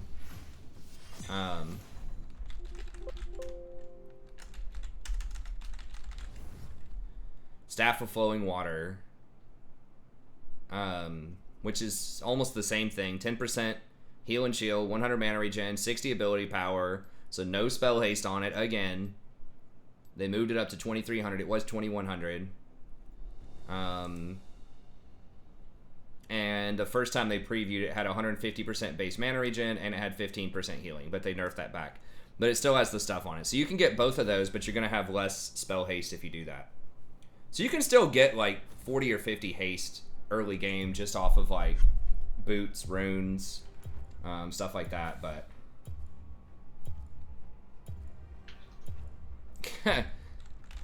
that's right, Duck. So yeah, those are a couple of adjustments they made. They made that the Moonstone or whatever like way more attractive than it was when it first came out. So they gave it 40 ability power, which is pretty huge. That's incorrect. It's like 2,600 gold or 27. I think all the support items are like 2,700 gold.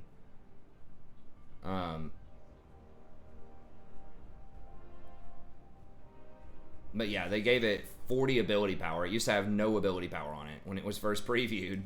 And it's the same level heal. So I still think this, you're not going to see a ton of this. If they take away the in combat part, if you can use this against poke, maybe. I still feel like Shirley's and Locket are just too good. But we'll see. So right now I think it's looking pretty balanced. Like, it's not great for AP supports as far as I can tell.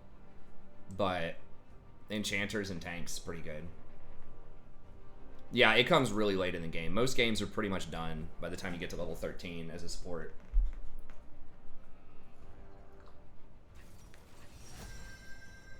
Damn, that's a lot of CC.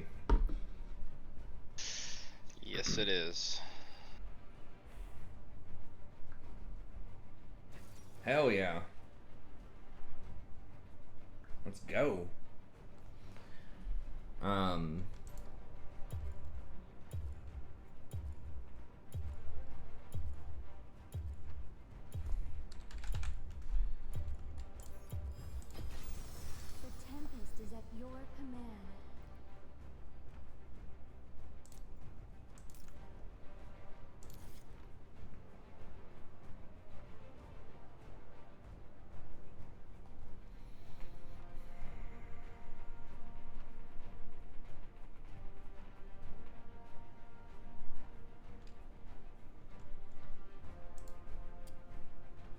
I know this is not what the main guy does, but I think in this matchup I just kind of have to do this.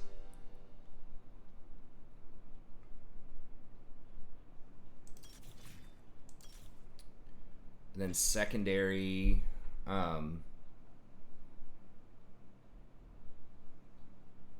who's this? It's Victor. I can maybe roam on him.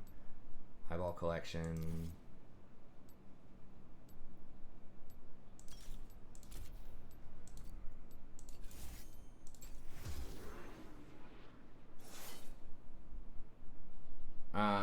Hey, what's up? Say, Abusada, and no, you don't understand something or other. Hey, I can't understand you either, Gino. I'm sorry. You don't understand I don't know a paranga. Anyone know that? Is that, Portuguese? Hey, I'm happy to have you here though, even though I can't understand you.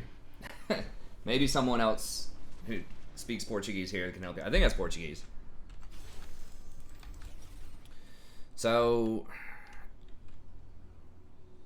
I'm just gonna go for the beta Janna here and just try to survive because y'all know the drill with Ezreal. Yeah. Try not to die and just pray that other lanes don't feed. Just get your dice ready, boys. Ezreal loves playing craps. Can maybe roam middle on Victor or something. Should have my beard, no Fu Manchu. That would be kind of fun. If I shave my beard, I should do that to students one day just for fun. I mean, they couldn't even see it because I'm wearing a mask half the time, and I can pull it down briefly and just let them know. Let them know who's boss for a couple of seconds.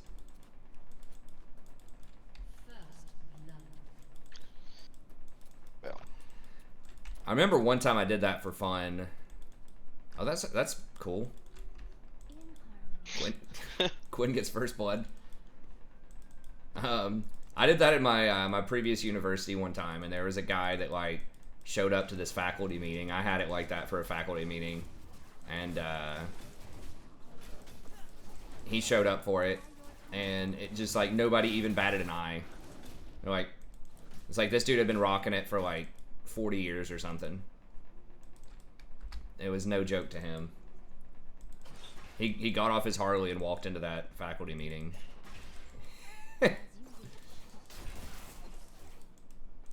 But yeah, down here they'd probably get a kick out of it. I used to do stuff like that in high school. I'd shave and get like a Fu Manchu, or I got like a Lucky U one time. I made like a U out of it. I don't remember what else I did. I wanted to get like lightning bolt sideburns, but I just couldn't figure out how to do that. One time I think I did like stripes in it or something, so it just looked like a disaster. It was hilarious. It just like, I don't know how to describe it other than it just looked like stripes. I just shaved like a stripe in it for an inch, skipped an inch, shaved another stripe in it for an inch. Probably looked kind of like a dartboard or something.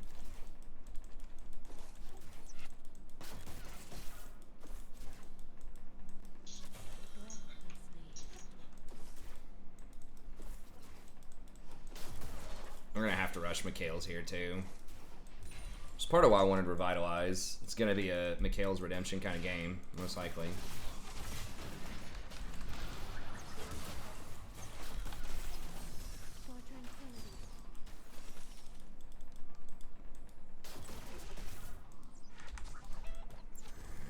We really don't want. Fuck, she's gonna get that forward push, isn't she?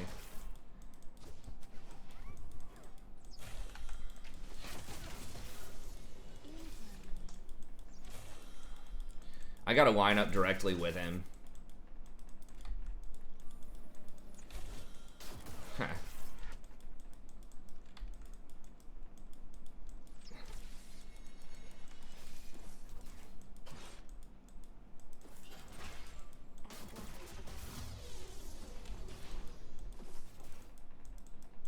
With attacks right off.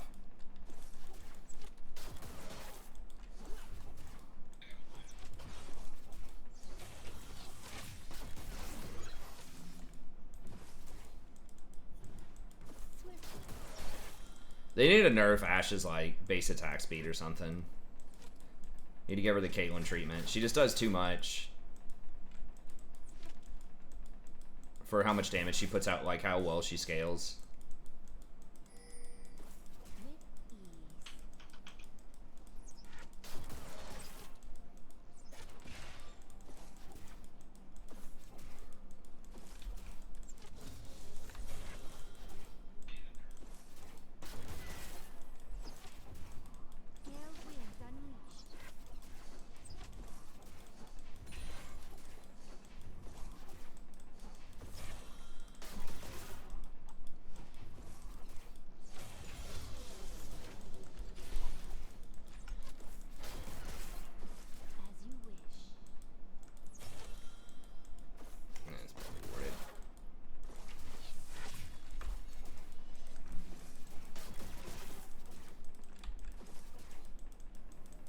Why didn't I damage the ADC immediately in the trade?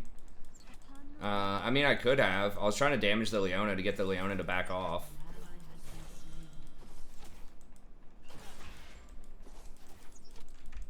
And Leona doesn't have a heal, so if we get damage on Leona, a lot of it's going to stick.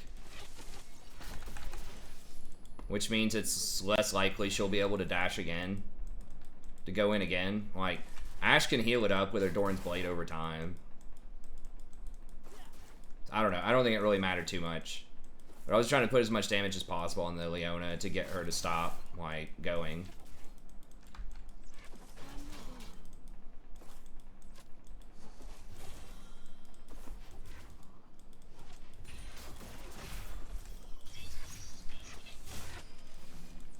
Like, if I tried to step forward towards that Ashe, I think I probably would have had to step out of position. I did hit her a little bit at the end.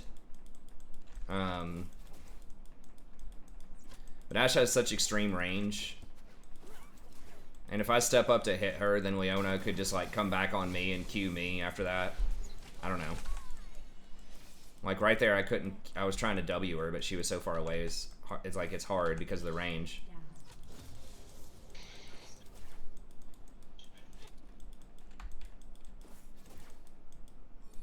Well, it just depends. Like, there's not a hard and fast rule to it.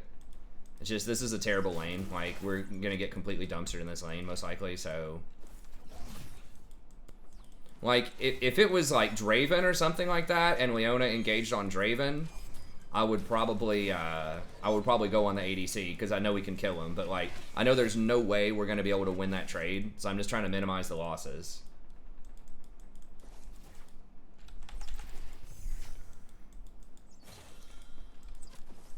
So it just depends on the champions and the circumstances, but...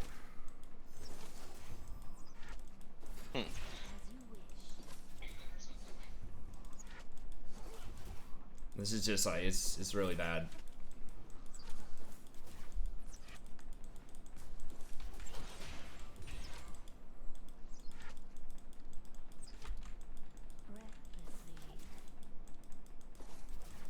Nah.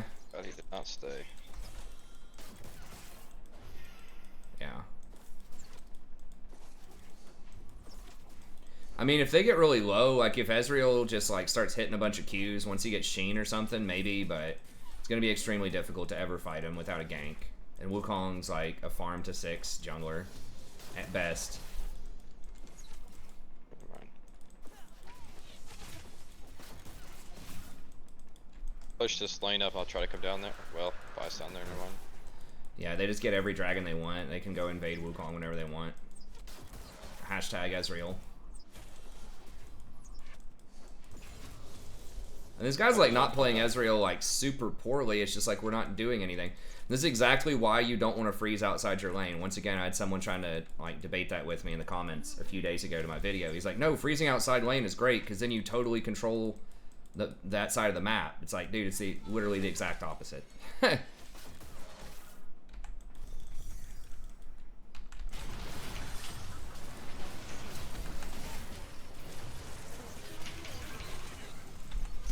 Oh shit.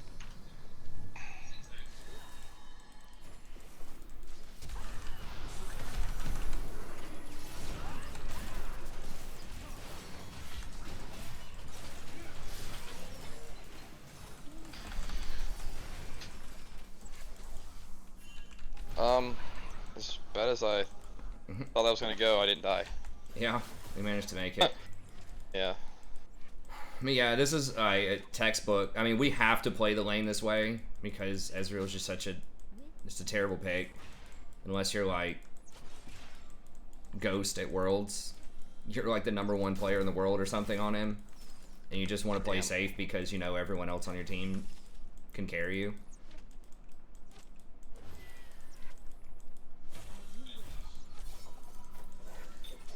I mean, he plays it well. Like, it's just one of those champs where people think it's like just a good generic pick if you're auto-filled, or it's a good blind pick or something because you can just farm safely, but it's just that misperception that farming safely is actually good. It's really not. Like, it's much more important to have pressure and to be able to make aggressive plays. Even if you are, you know, auto-filled or uncertain, you should just play something like Misfortune who can still make aggressive plays. and it's easy to execute. ADC is rough in this meta, but I think people just resign too much.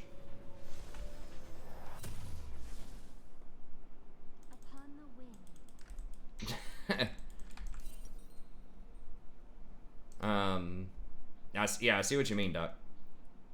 When you put it that way. Alright, we gotta go. We're just gonna try to get Mikhail's ASAP.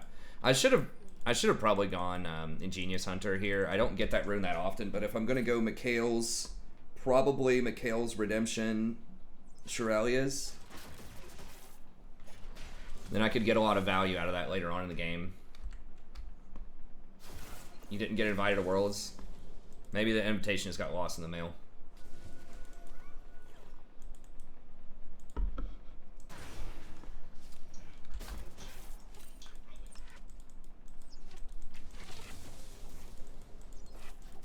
Yeah, there's really no point in taking Relentless Hunter if I'm not going to roam with it early. And I'm not in this lane, so...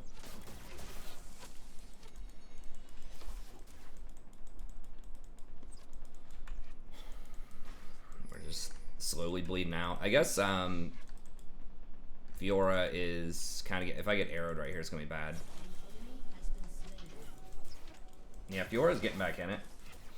I mean, we do scale, like, Fiora and Azir scale really well, I scale well, so... Yeah, they're gonna kill everybody now.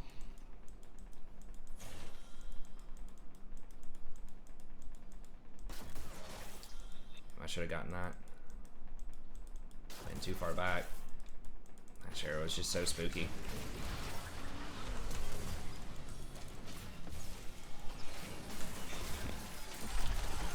Holy shit, really? Guess I, like, ugh. I was like Challenger, I could have probably flashed that and then ulted her back into the tower. No way, right? God.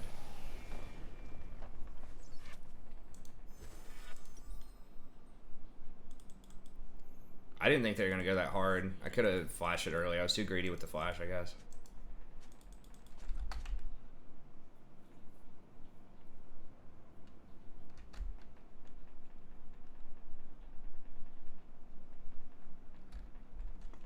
Yeah, I mean, if you're gonna go, if you're against something specifically like Ashe or Leona, you're gonna get Mikhail's early.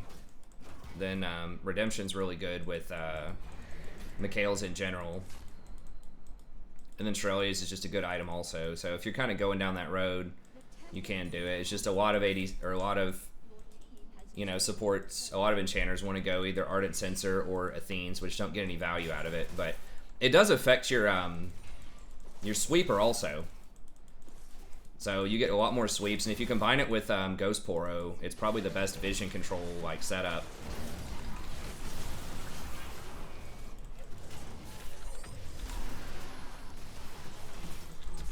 She still has her ult, doesn't she? Maybe she doesn't.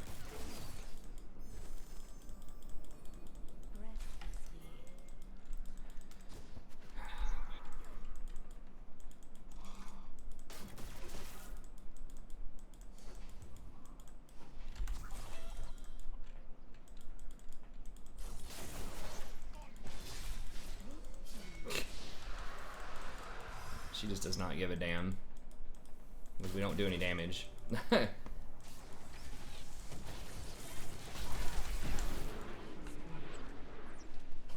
it's not, Bob. We talked about that earlier, man. One tricking's actually, like, probably the best way to climb.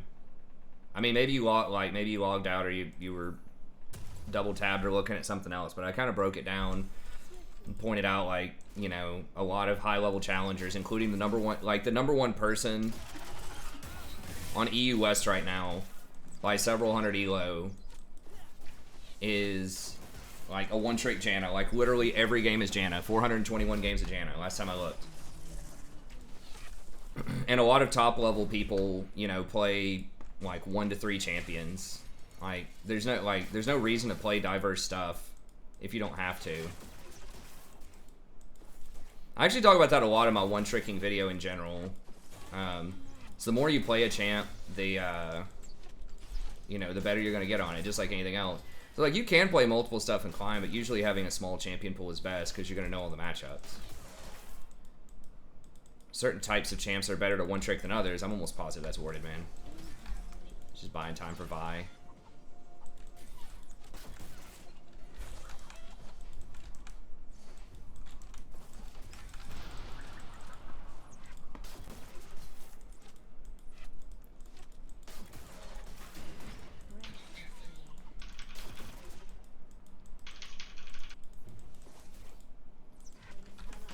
Man.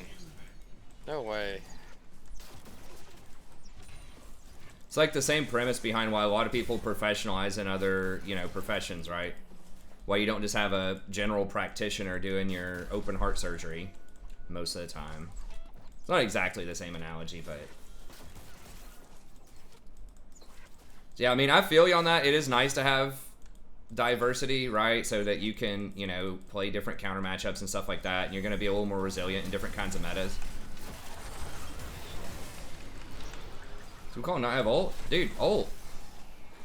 What the f...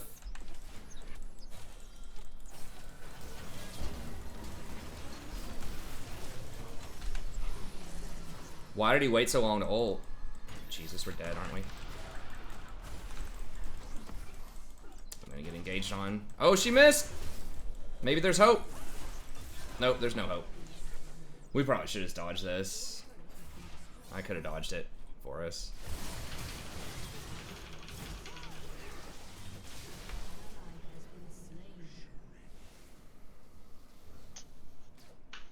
It's just like almost every lane's a losing lane. Like yours is probably a skill matchup, but like bot lane's definitely like hard lost in their junglers. Vi's just way stronger than Wukong too.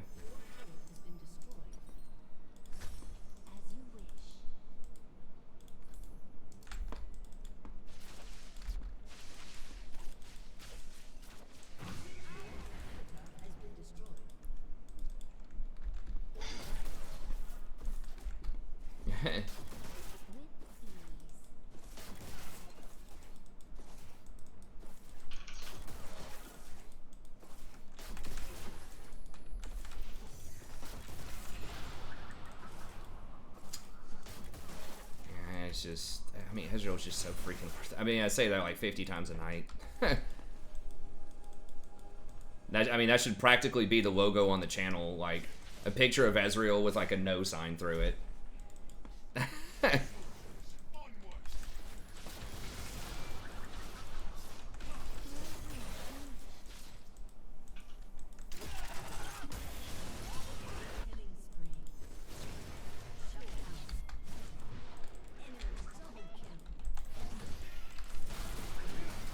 Oh no.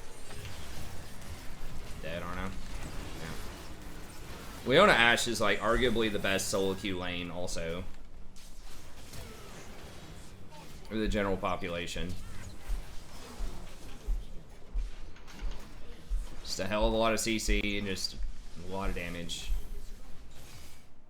And good scaling.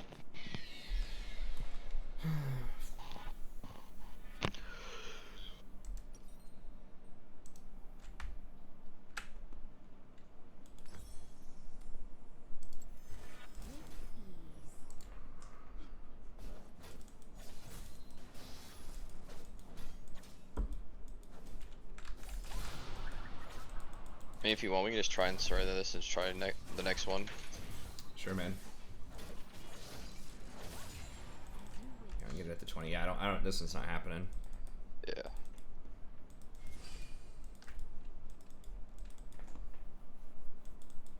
mean, Ezreal is the most popular ADC in general. I'm pretty sure. He almost always is. People just think he's a good safe line pick and he's fun to play.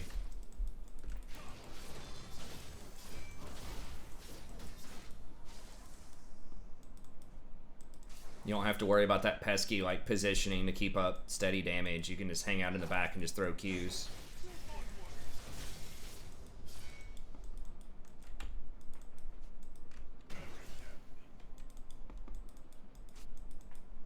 It just leaves you with virtually, like, your only option is roam and just pray that other people don't chain feed. And it's not a good strategy.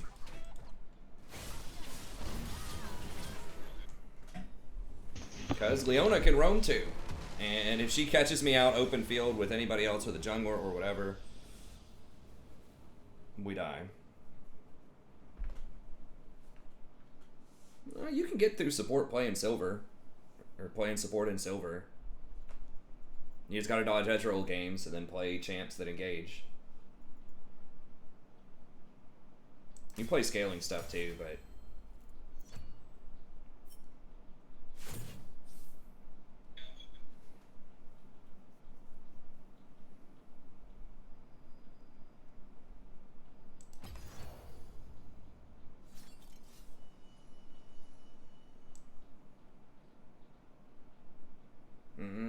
I don't think Samir's the safest ADC. I mean, she has her W, but I think that Ezreal's E and his range make him safest. I mean, we can look quantitatively. Be interesting. I mean, maybe Ezreal dies more than I think he does.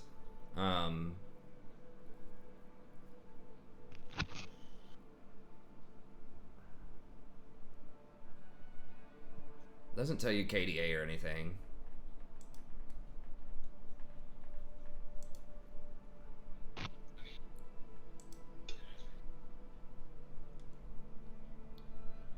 So it got like a 60% win rate on Ezreal. Though. Like, I just don't know how anyone wins with that champ. But no, I wouldn't play Bran with Ezreal. Like, Bran has to win early. It's really hard to play anything with Ezreal. Like, a big roaming champ. And just hope Ezreal doesn't feed. I mean, Ezreal didn't feed that much, to be fair, but like... No, not that guy. I want champion stats. There we go.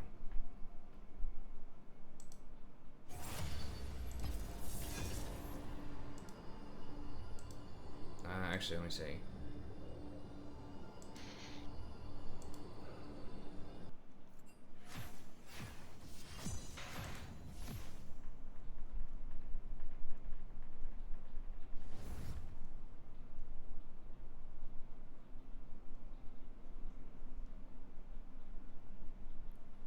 So at 20 minutes, he's at like 3 deaths.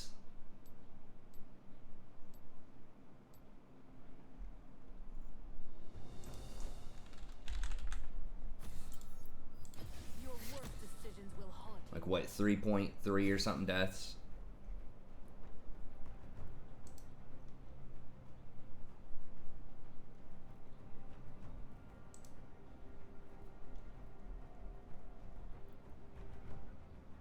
Samir is at 4.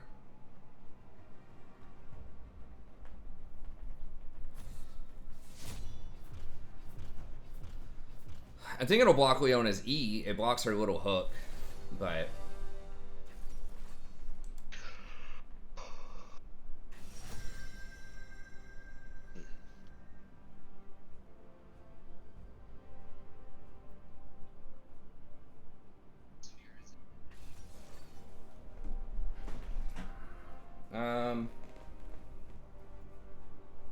It's freaking Zed. Blind pick. I guess it's just Bard.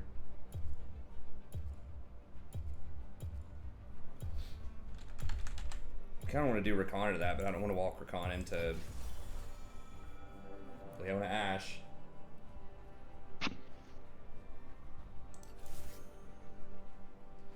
I mean, it does depend on what you play best. Assuming all other things are equal. I mean, I'd check the tier list. Depends on how much expertise you have on a given champ also. Yeah, I think it does block her E. Probably Nautilus and Leona. Like, statistically, or win rate wise, it's probably going to be like Janna. I mean, Janna's pretty good too, but I think like Nautilus and Leona. If you're trying to win. If you have like, if we're talking like experienced champs, like where you have a lot of experience on it, Jesus Christ. Where you have a lot of experience on it,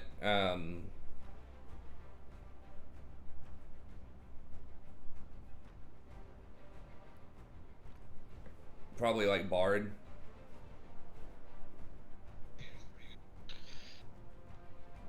We're gonna get Swain, something really aggressive. Senna, please. Nah, they're gonna go Jen or Misfortune or something. Oh. Okay. That was a close one. If it was Jin or Kate, I'd be like, all right, we can dodge. We do actually have other carry options. Hopefully, I mean, like the Fiora could carry in theory, but Quinn, that's a tough matchup early.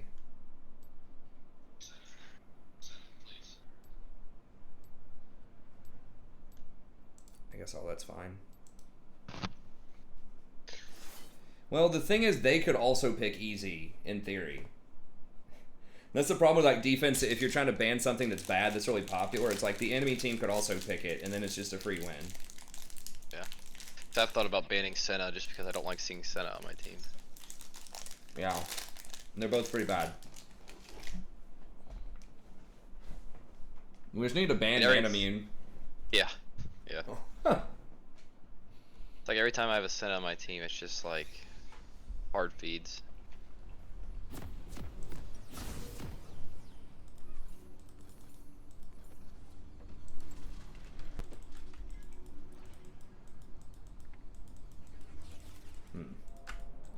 They have some magic damage from Vlad later on. I guess they do have some in our lane too with Swain. Kind of feel like I need to rush Deadman's on this one though.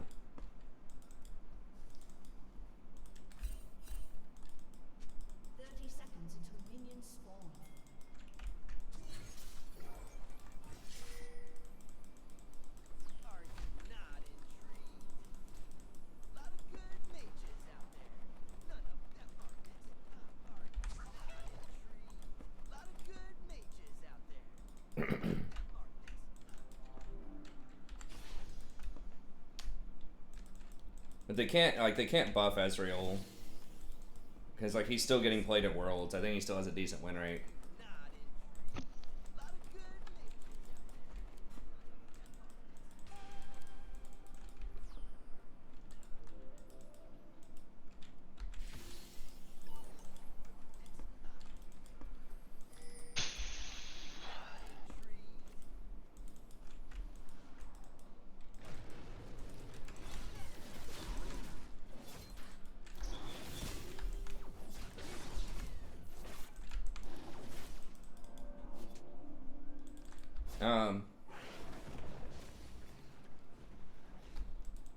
It just depends. Like, if you're looking at higher elo stuff, you need to be able to contextualize it.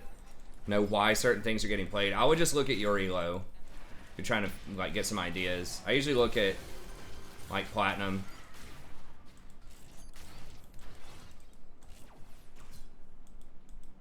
Oh, Ezra almost died level 1.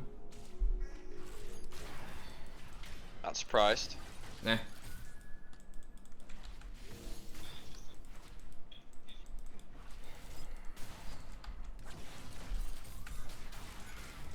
Kane might try to cheese gank top. And he's dead. Dude. Oh man. Hashtag safest ADC. Hey, he's got TP though. Probably gonna get grabbed Rage again TP. immediately. That's right. Rage TP, here it goes.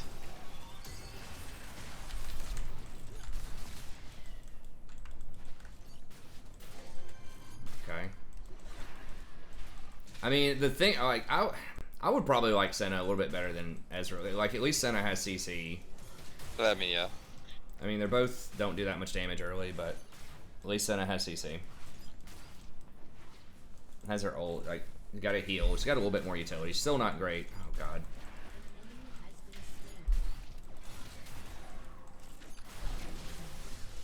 Let's go, Heck Daddy.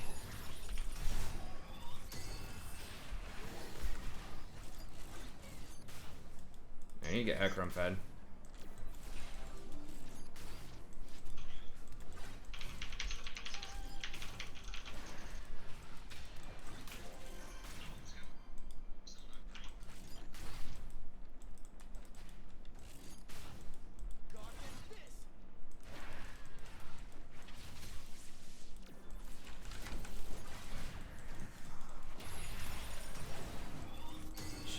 Again? No. I might be dead here. Shit. If I'd hit that Q on the Swain, maybe. But let's be real, Ezreal would have just watched. It wouldn't matter.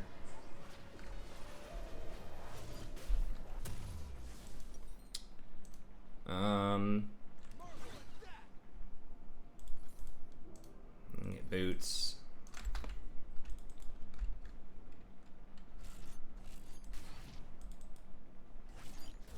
Well, I mean, Scott lives like a billion miles away. He'd probably have like 500 ping.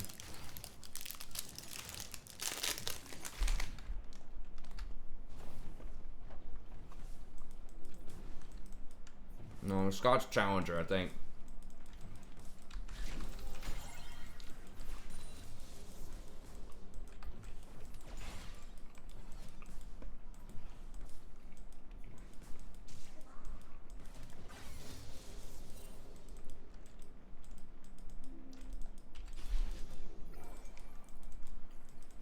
He's in Oceania.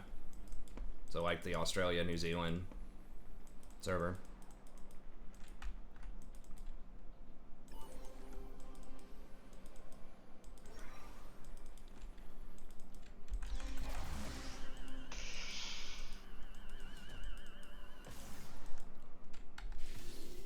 Alright, so we got out of that.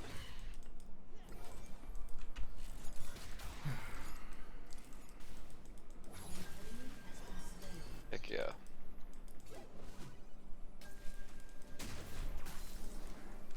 Alright, well I guess he's trying to put wards somewhere, so. That's actually not a bad ward against Kayn.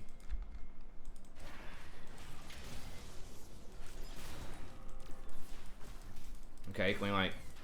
No, they have Rift. Or, whatever. Scuttle. God, I really want that cannon. We're not even gonna be able to touch the cannon though. Oh wow.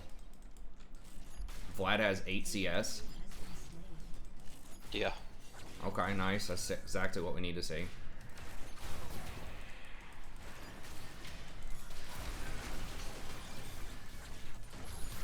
Laying the smackdown up there.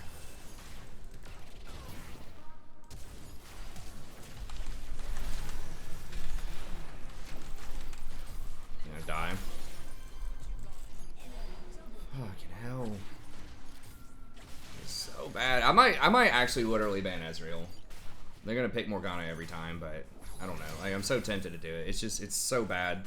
It's just a huge risk. Yeah, if they get it, then it's a free game, but Might be able to come down here and do something. They stay. there's a ward. Right. Well, you don't have TP. And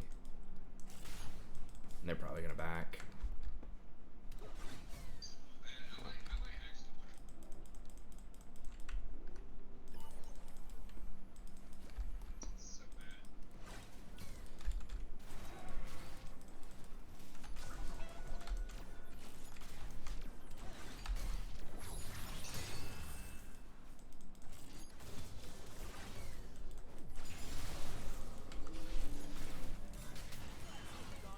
They're probably gonna get Dragon anytime now. They got it controlled. Yep. There it is.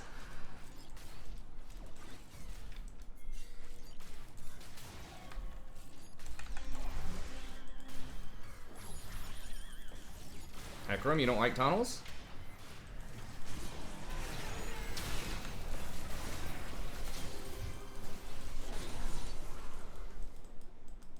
I guess I probably didn't need to auto attack that.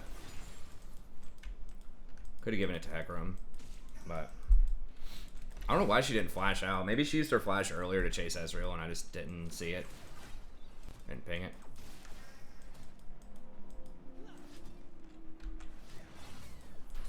I don't know. I just know I'm gonna ban Ezreal and then they're gonna pick like Kai'Sa or Senna or Vayne. And then the enemy team's gonna pick like Morgana, Twitch or something.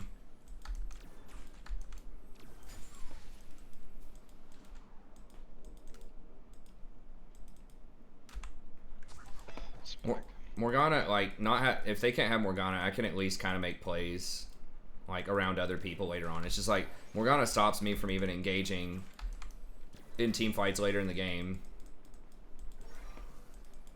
Like, Ezreal can be carried, but it's just a lot harder to carry through a Morgana.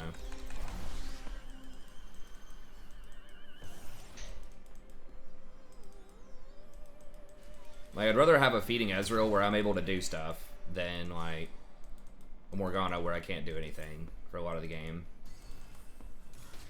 I'd rather have the Vayne, too, than the Ezreal, because Vayne, at a certain point, she can at least just right-click, you know, and delete people. Yeah, she's bad in the lane, but...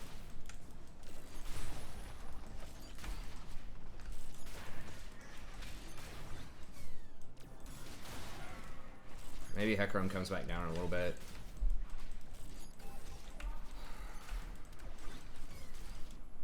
I don't have another control word. More people should play Quinn ADC. I mean, I wouldn't necessarily be opposed to that. Yeah, just come right through here. Don't go. He's probably going to go through try. Okay, they just wasted that cooldown.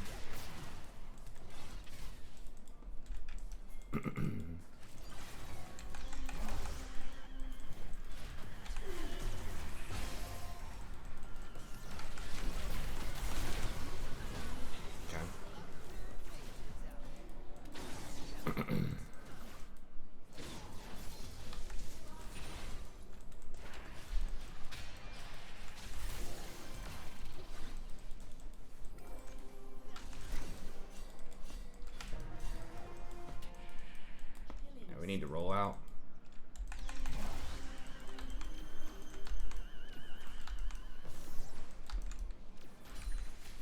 I don't remember what they did to nerf her out of ADC. I know Tower 1 liked her for a little while as a Draven sort of backup.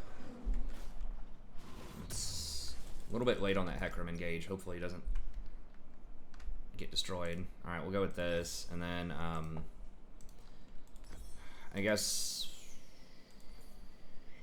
we're just committed to getting Athene. It's a little risky if Zed, like, goes off in the next 10 minutes.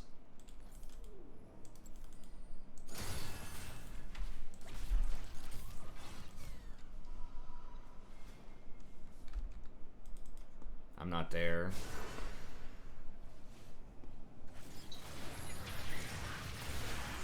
He's just gonna int that, isn't he? Yeah. It's like, dude, the carry's not there. You can't do it.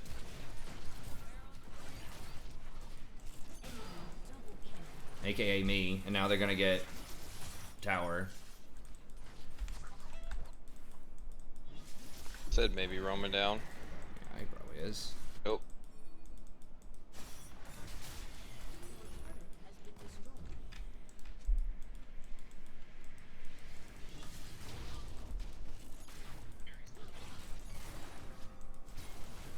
Really don't want to have to use my ult on this.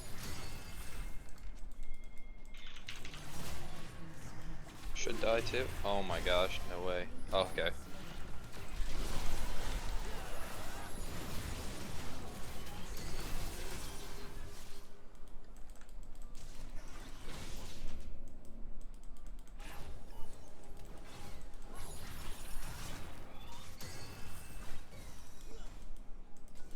I had to choose tower takes damage or we potentially get 2 kills. I chose the kills. I could have maybe gotten a stun without the ult. I could have ulted the tower and then maybe stunned him, but it's gonna be dicey. And Zed can delete me.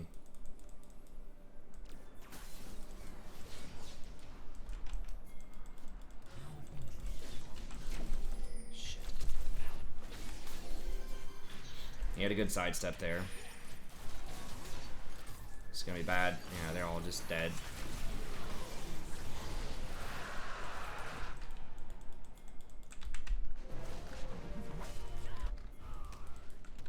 What? I'm just dead.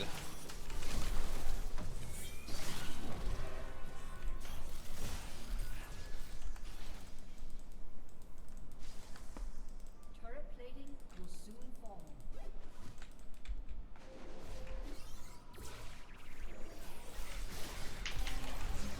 Oh yeah, I'm dead.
Alright, maybe I can just go middle. Ezreal still doesn't do any damage. She's up a full Ghost Blade on him. Yeah, no, they're gonna roam up here. I'll try to get middle. I can ult Swain. Or shit, I can't believe I missed that. Okay. Well, we got it anyways, I'll take it. A tough miss. And Swain's. Shit.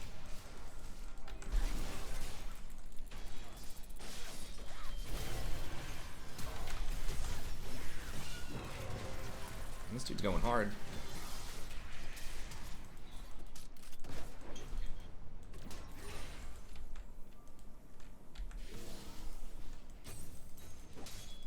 Really? How the hell? Oh my god, the fucking Senna, really?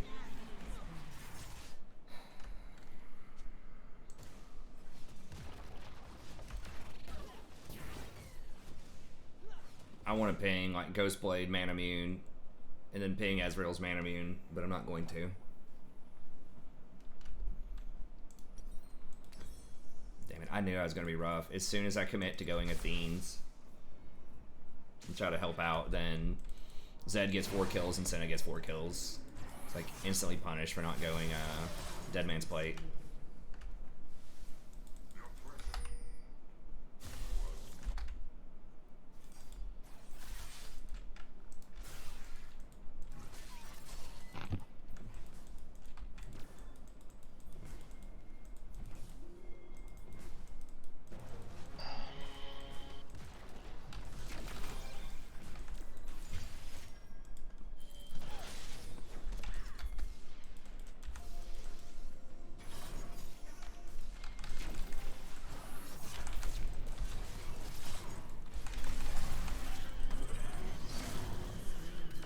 Shit, I'm getting trolled so hard by this Kled.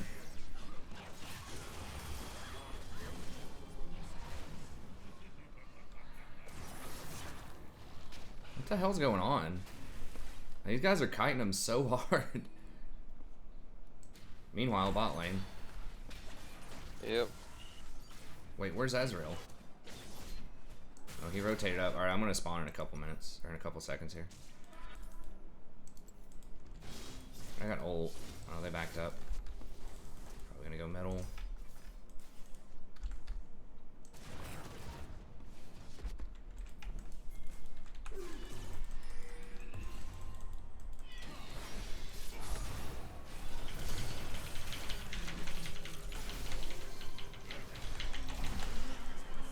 Right.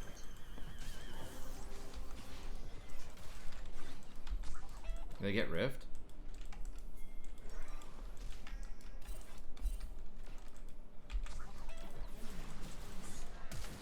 Ezreal, fucking turn around and hit him, dude. Oh my god.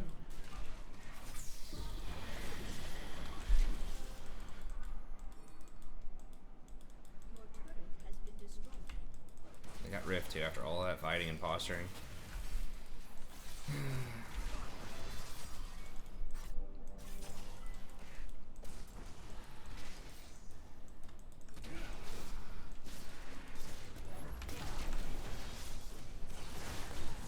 Oh, I thought he was actually gonna try to kill the Vlad.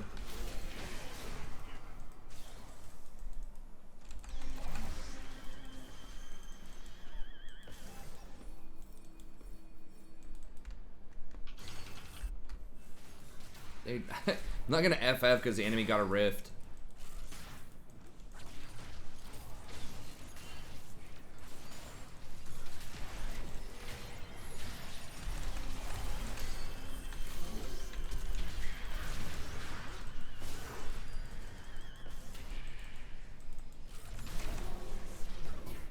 Why are we not killing the Senna?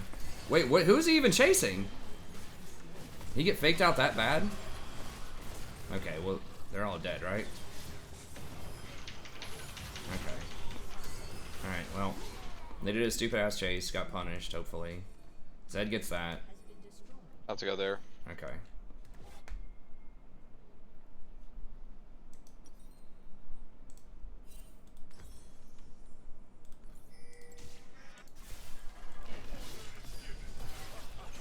Stand still. Oh, you got it. Okay.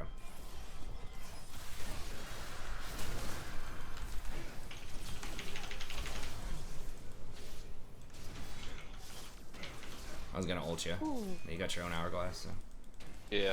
Oh, I got you. Yeah. I'll shut down gold for that. Did I call it or what? I was like, as soon as I get Athene's, Zed was like 0-2. Then he gets all these free kills off of like random people.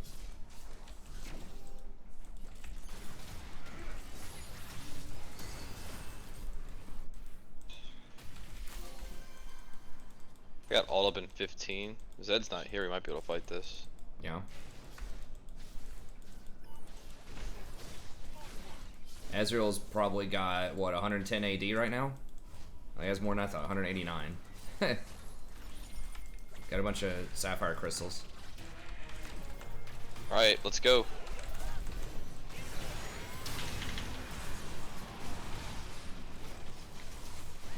That's too ham, I think.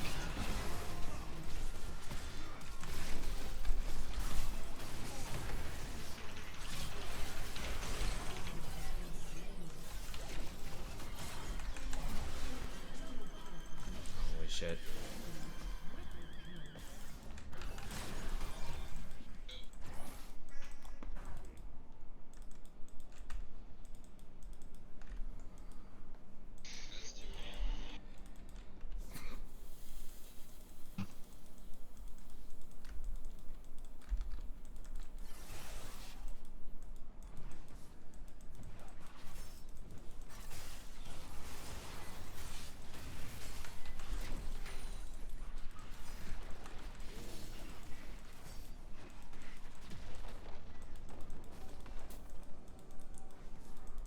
We pick Senna basically instantly.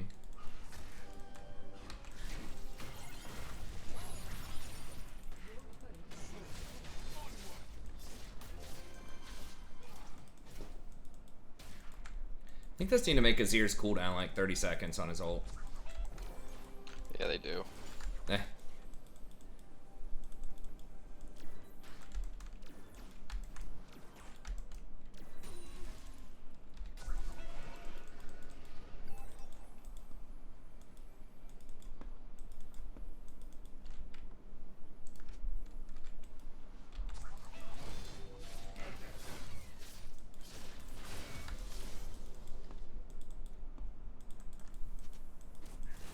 We need Hecarim.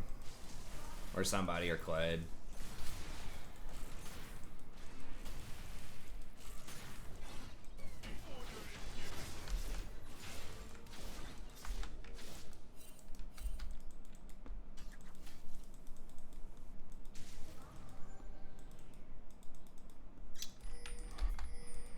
I don't... Just dying. Yeah. They see Hecarim bottom on the wave too.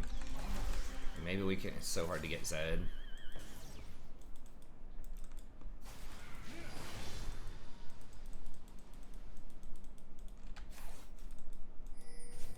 Probably on Baron. Well, like a baby's brain is really smooth. Like it's said that like brains with wrinkles or whatever. Like when you learn something, it wrinkles. So I don't know. Someone on the internet just made it a meme, I guess. Yeah, I know, man. It's gonna be tough. I'm gonna get Zedded here. Yeah. Got an assassin sitting in the bush.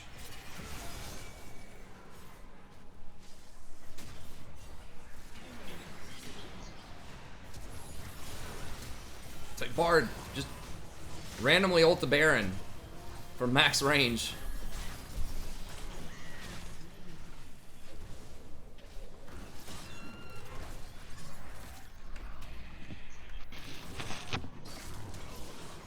And then it's ban Ezreal and just F it. If they pick Morgana, I guess just deal with it.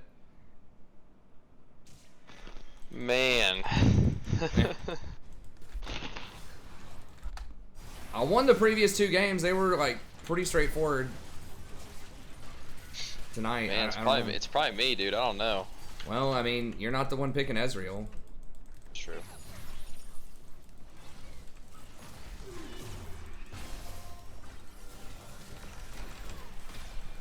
I'm dead, probably.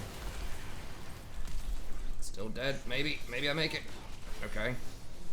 Alright, she entered for me. An enemy has been slain.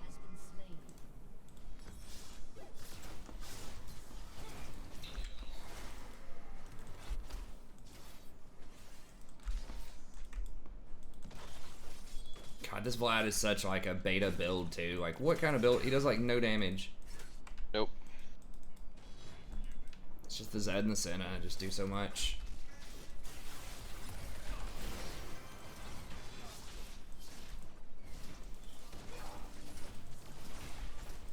Depends on your elo, Bob. I mean, some people do that in like Challenger, Masters, but I mean, you could.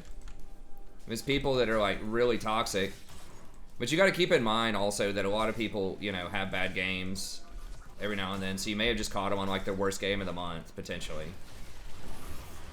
I don't know. It's up to you though. If it's like something really egregious, especially something attitude based. Because attitude could change, but sometimes, you know, toxic people are usually toxic people all the time. Damn. Almost got Zed. My Sonya's just came up too. Feels bad.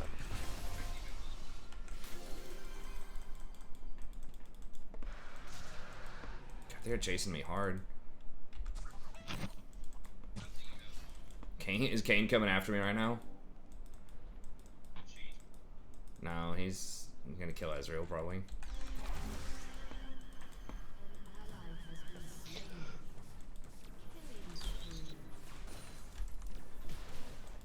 It's not because we're doing. Like, your MMR goes down at like the. It's just unlucky that we keep getting Ezreal. I mean, we just need to dodge it. Like, if we get Ezreal, it's. I don't know. I just need to ban it. And just hope that someone picks something else that's on meta.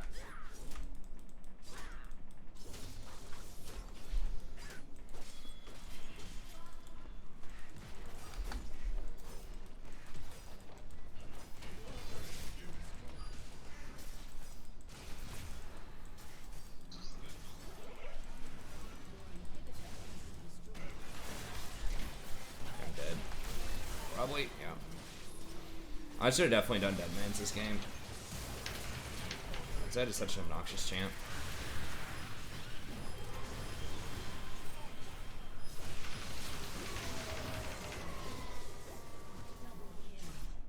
Well, we're finally waking up a little bit, but it's like triple inhibitor's gonna be down. I guess they can't get Baron for a little bit. Okay, if we can keep it at double. At least we get all the farm. They don't get farm while Right. while that's going on.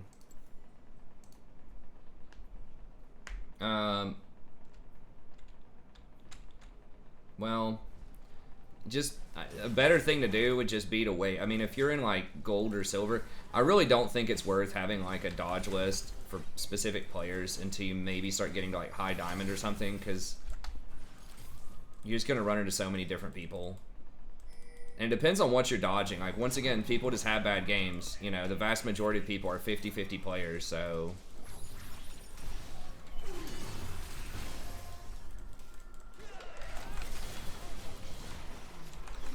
Did she flash?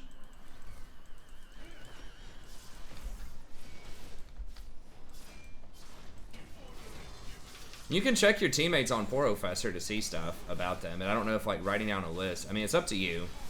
But if you're trying to write down a list of like each person that had a bad game in any of your games, you're gonna get to like 100 people in 2 days. Like, Easy. I mean, there's gonna be 2 or 3 people every game that don't do well on your team, right? Statistically, if it's like 50-50 per lane, I mean, that's what you're gonna get.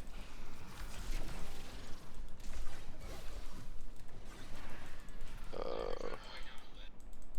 I dead here? No. I can get my morale. Yeah, I gotta say, if it was something that's toxic, a lot of times toxic people are toxic a lot, right? So that's not a gameplay like, oops, I just am off today, right? Didn't get enough sleep or whatever. Gosh. Vlad is such a menace too, like.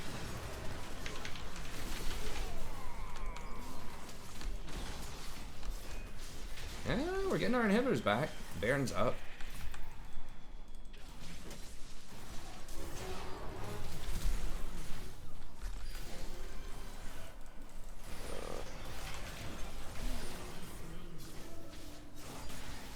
Oh, the stun. Oh, the plays. That's an ace. Oh. Yeah, can y'all do Baron? I think we could. Yeah, do it. No. I mean, I could. I don't think Hecarim believes.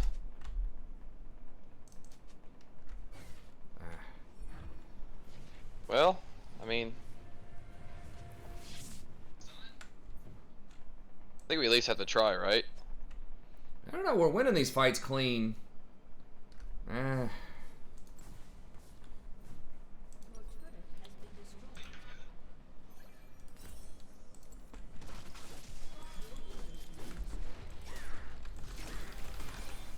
I guess not. I think if Hecarim ran there immediately.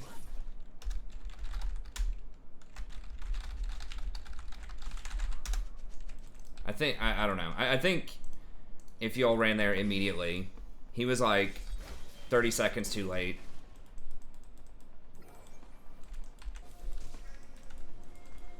I gotta try to get Soul. We're gonna have to face check Soul.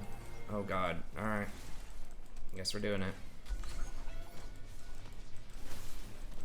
I mean, they just backdoored and win, right? They don't have. Do they have TP? Vlad does.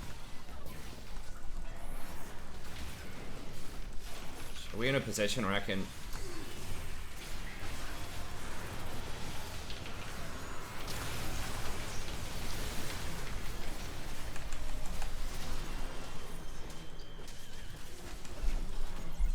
That was a really good stun. Yeah.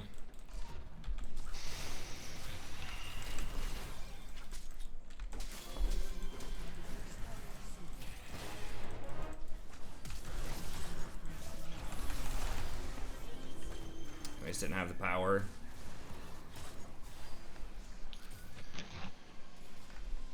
Well, if you wait a few minutes between each queue, I don't know. I mean, late at night, there's a higher probability it's gonna be less people. I think it's probably a memory thing, man. I think you're just remembering specific people. Sometimes our memory can make it feel like something is happening all the time when it's not.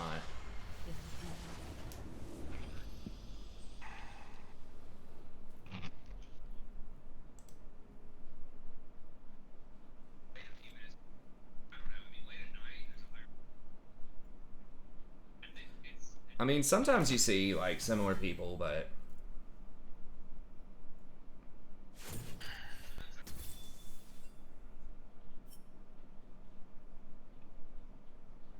I don't know. Maybe I'm just crazy. Like, it just feels like Ezreal's freaking worth. Like, he did about the same damage as Senna, though. Every time I look at Ezreal's, it's like a lot of times they have like a 55 or 60% win rate, and then I look at the damage and it's like similar. Am I just crazy? Am I just a hater? Like, is Ezreal actually not that bad? Because to me, it just looks like we get completely run over and like can't do anything in every lane. I mean, a lot of his numbers, like, his damage is inflated because of the poke. Because a lot of it doesn't matter. Like, if you poke somebody that's got some lifesteal or something, they just heal it on the wave if you don't immediately engage.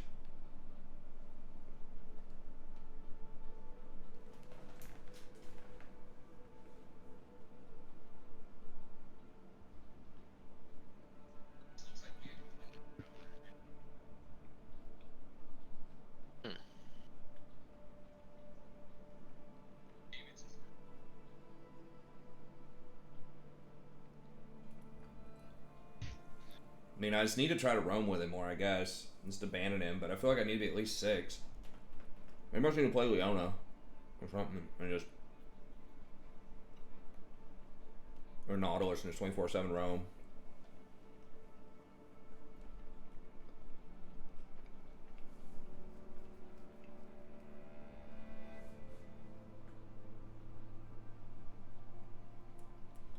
I mean, just look at your op.gg, Bob, and see if, like, objectively, like, not based on your memory, just objectively look at it and see how often you're getting the same people on your team over the last, like, 50 games. I mean, I think it tells you. You don't even have to, like, count or anything. If you look at, like, Lolalytics,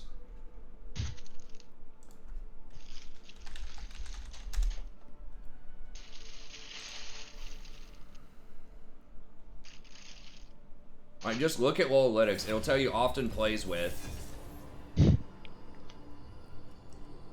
And I think that tells you, like, your top 4 people that you played with or something.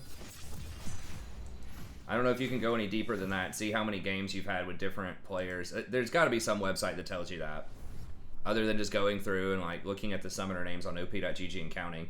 You can see how many in the last couple of days, I think.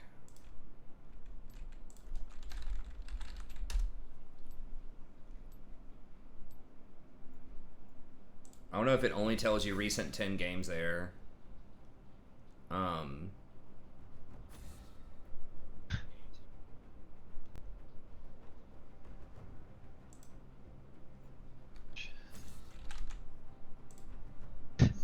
Dude, you wanna know how many games I've won and lost today? How many?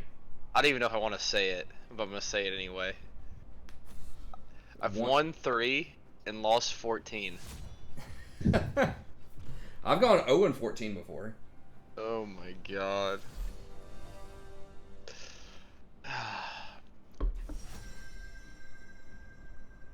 I need to make me a sandwich or something. Yeah. God. So yeah, I mean, just look at it objectively. I'm trying to think of where's the button for, like, more games. Oh, it's down here at the bottom. I think it just might always tell you.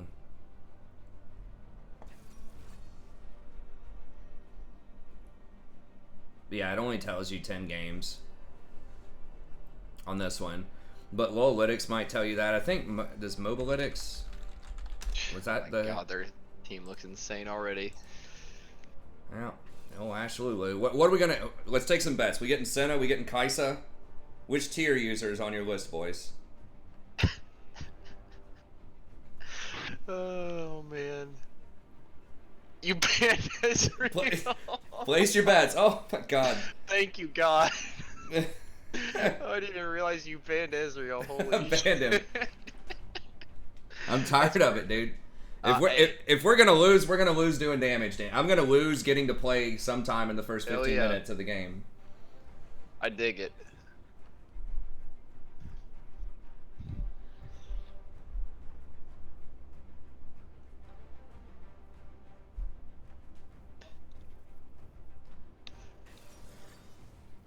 What if all of a sudden you see Jin come back with a tier? What would you do? I don't know. That's what people are saying in chat. That's what Pontiff said. Manamune Jin. Could you imagine if, like, that were to happen? Christ. Like, Jin comes back to lane with a tier. I think me and you just leave the game there. I'd just have a stroke on the spot, I think. My blood pressure would be so high. I'd have to call the ambulance or something. Oh, u.gg. That's what I was thinking of. Yeah.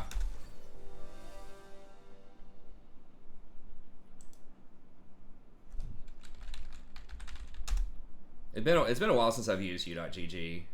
I started using League of Graphs a lot more.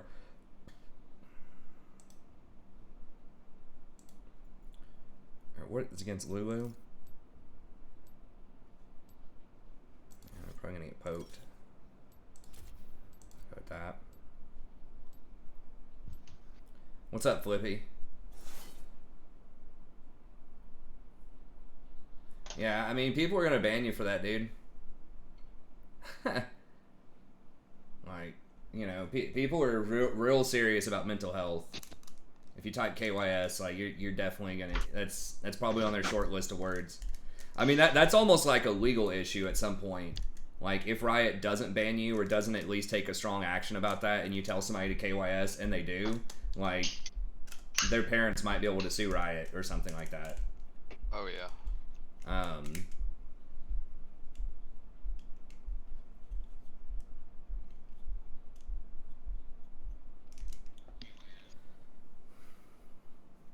I mean, that's probably right up there with the N word. In terms of like you're trying to get banned quickly, like that's what you say.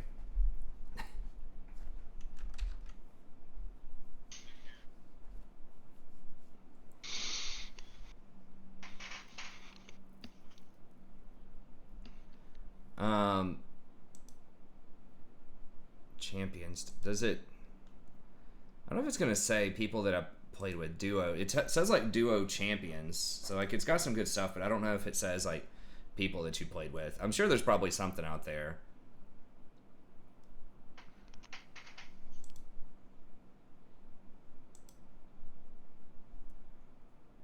The Lolalytics probably looks like the best one in terms of at least telling you your top people that you played with and people in the last 10.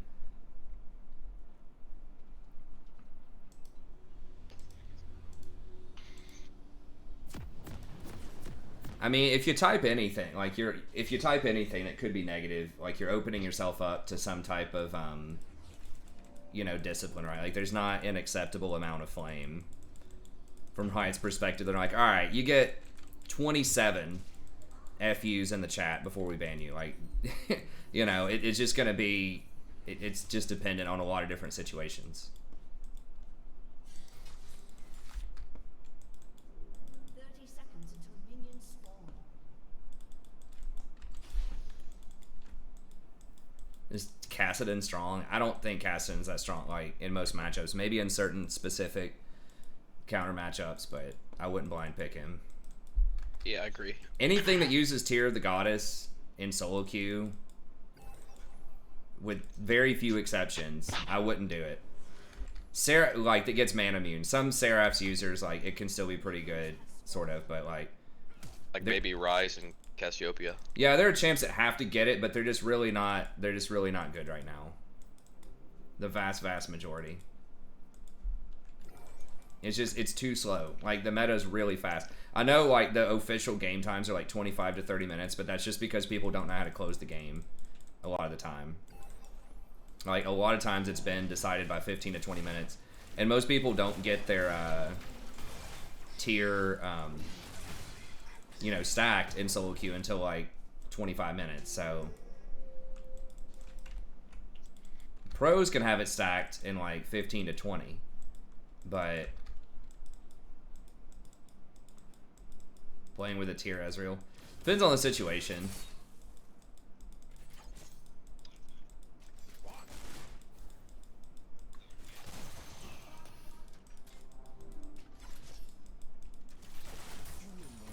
Depends on which 1v9 champ and how fed, but I mean, if I have a Draven bot lane and we get 3 kills, I'm fine if their top lane Camille gets 3 kills. Like, I'd much rather have that than our Ezreal that slowly goes down 30 CS and we can't do anything for, like, the whole game.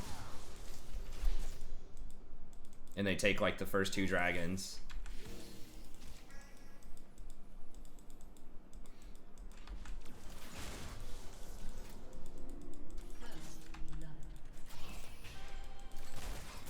Wow. He had flash, she didn't.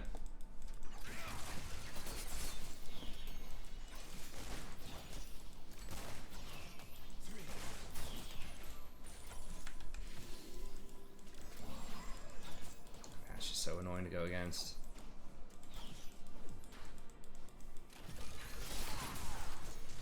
Bro, come on.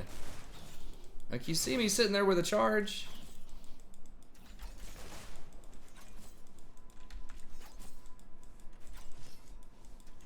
Jungle being bad is kind of tough to overcome, but it can be done.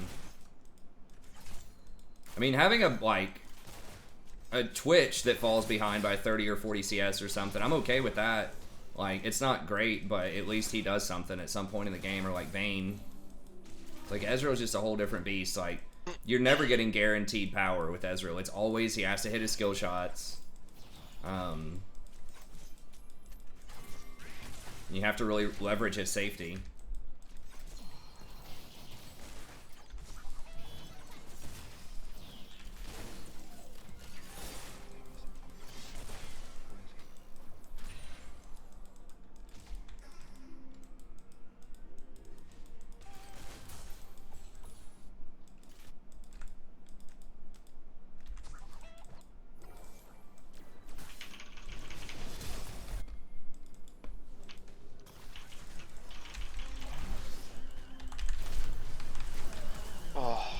God, I was so close. Nice job. Damn.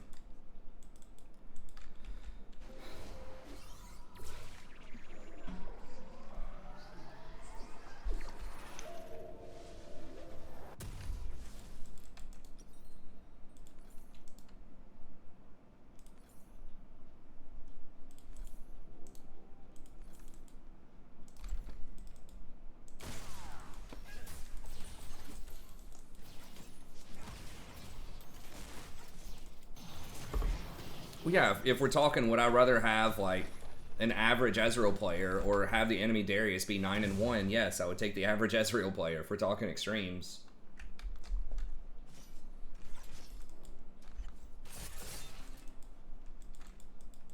I would prefer neither. I'm just kidding. Yeah. Is that an option? No. Yeah, that Please should be just an leave, option. dude. Please just leave, dude. Oh my god, it's 3 people. Oh, that's Dragon. It's like, dude, you can't. Both lanes are back. You can't be going for Scuttle.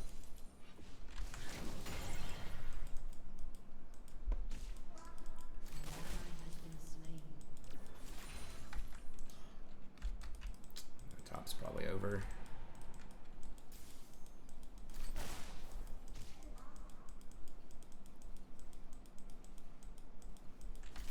Through my word, shall transcend.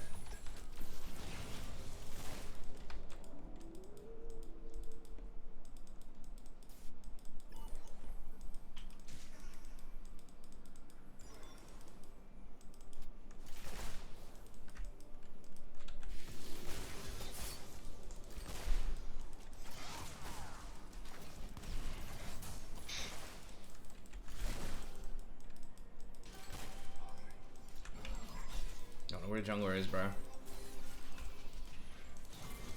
I meant to say that he was 6. Yeah, I need to.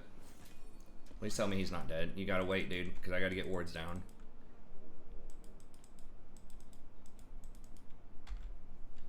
Just back up. They'll push into you, I swear.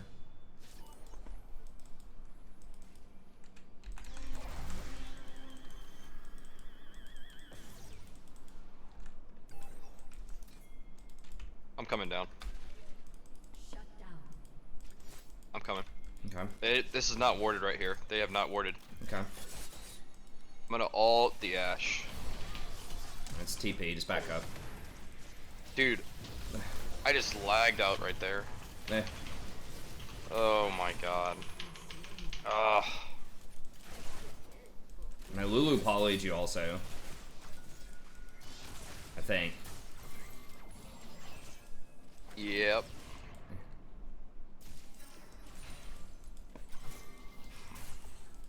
Here, come here, come here, come here. No, no. Fucking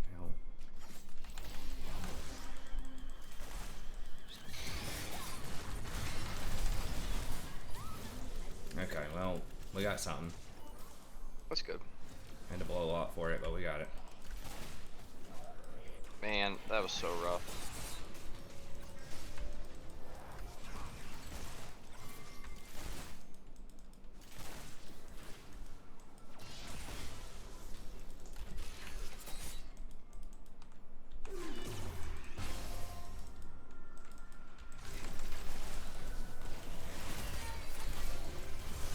Please just hit her.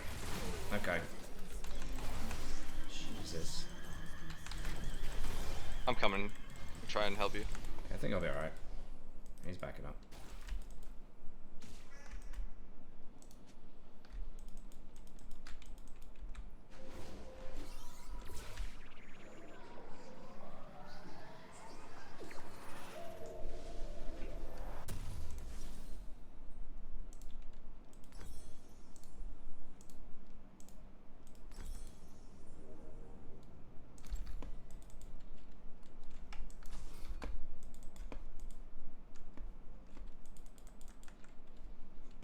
Okay, I'm in Lulu's heading Lulu's. top. Yeah, Lulu's around. I would reset. Ashe versus Jen. Hopefully he doesn't feed.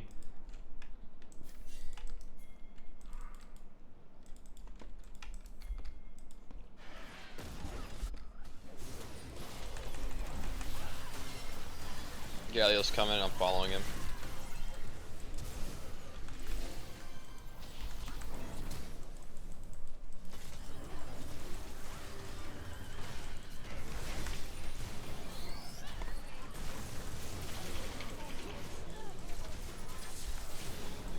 Real. Go back. I'm going back to tower. Yeah.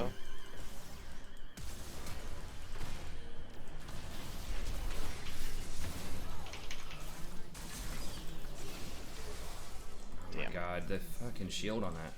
Lulu shield plus Camille shield.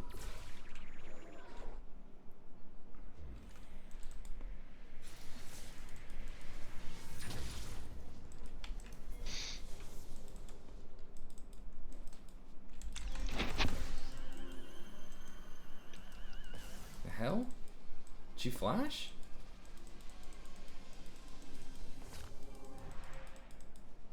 How'd she get out?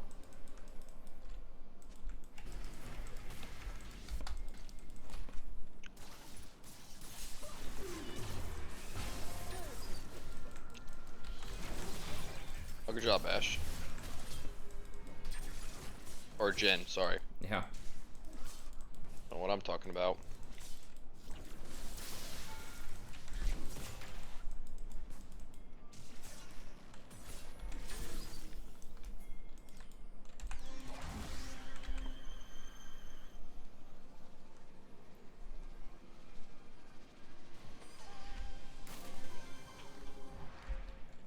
Oh, why am I not fucking backing? I thought I was backing.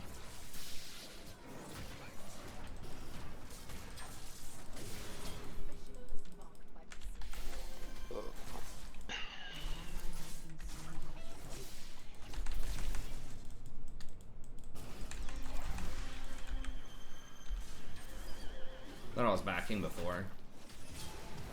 Oh my god. Shit.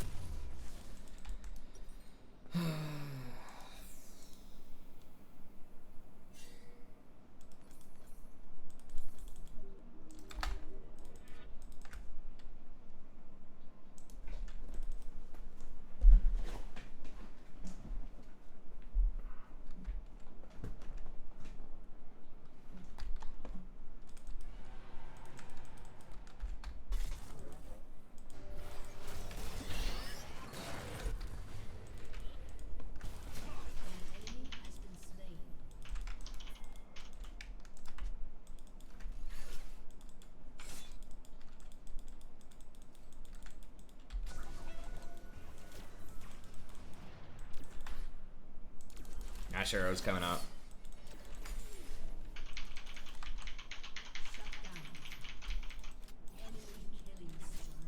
Jin have ult? He's almost got ult.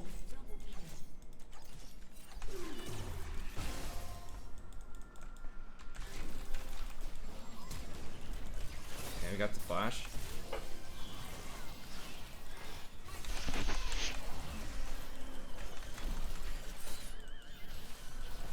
I mean, that's 200 years of balance if I've ever seen it. Completely runs him down the lane.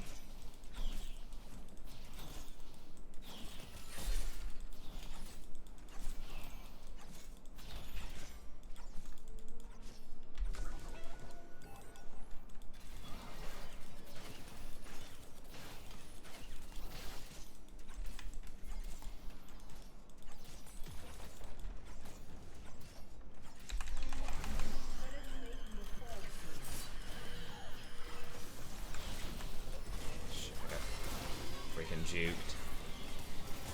TP. God, they have so many globals. Jeez. Double TP with Galio ult.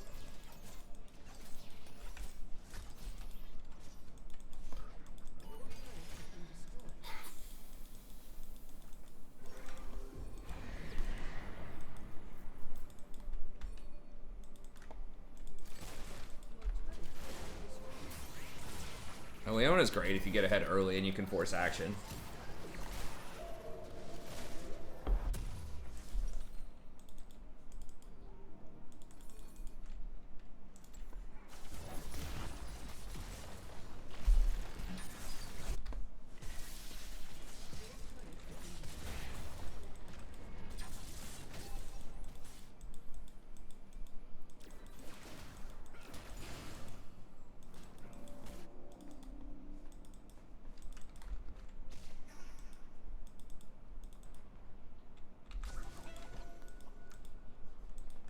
Really? Lord.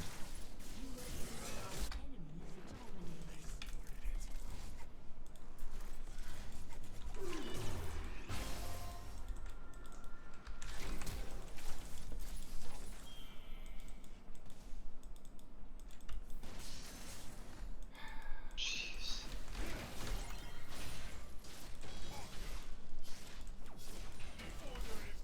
You just can't buy a lane, man. It's like every lane, every game.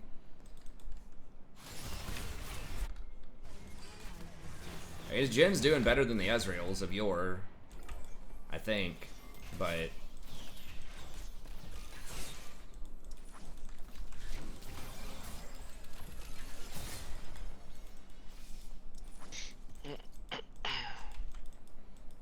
you can ban Fizz. I mean, there are certain matchups where Fizz is like an okay ban.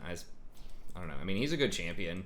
So like, there's a lot of stuff that's like similar enough to him. But if you like to play Veigar or something, yeah, I could see it.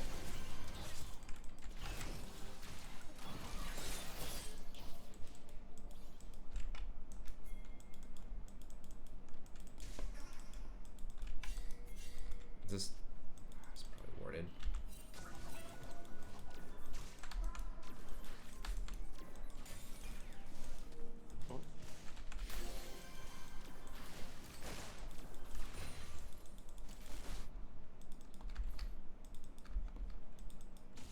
You don't get the Morgana hate? You ever tried to play Nautilus or Leona into her?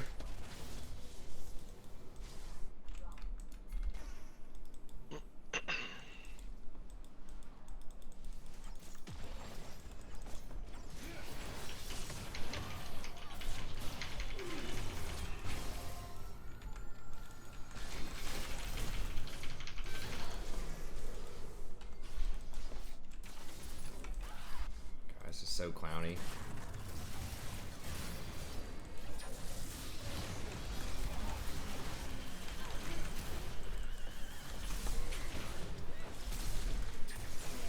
God.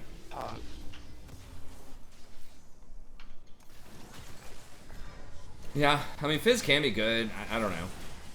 I just feel like Echo, Zed, stuff like that are also like similarly really obnoxious to deal with, but I mean, you saying you play Blitz into Morgana and you like that matchup? Must be a god-awful Morgana.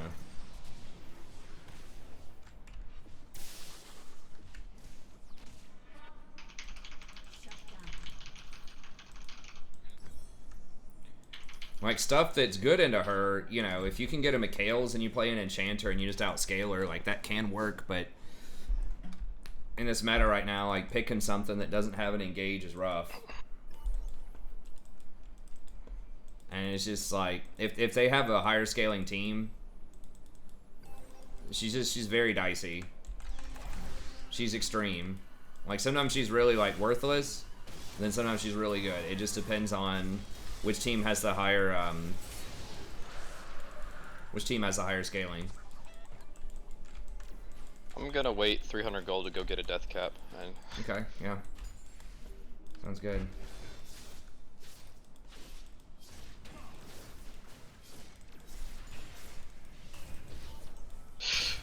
damn it.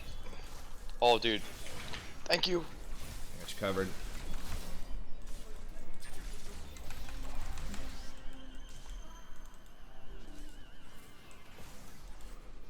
The Mikhail's was strong there. Yeah. Ash kind of forces me to buy it. Can we beat this? If Camille's not Yeah, here, we maybe can. we can. Okay, I got her predicted her flash. Oh, shit, she's here. Oh, that's it. It's probably the game losing sequence. We just can't. She's just way too fed.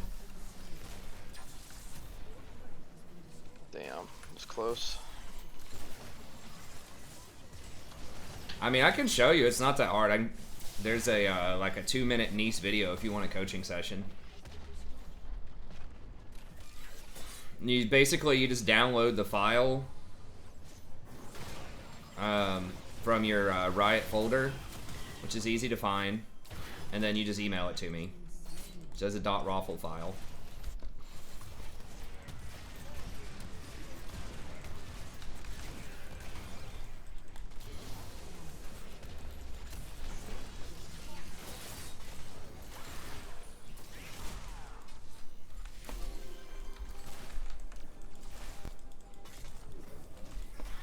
Yeah, if Camille wasn't that fed, I think this would be. I mean, like maybe she is being like pretty cocky. She's like that superhero villain, superhero movie villain. It's so crazy off just like 2 items. I mean, those are very expensive items, but it just becomes like almost completely unstoppable.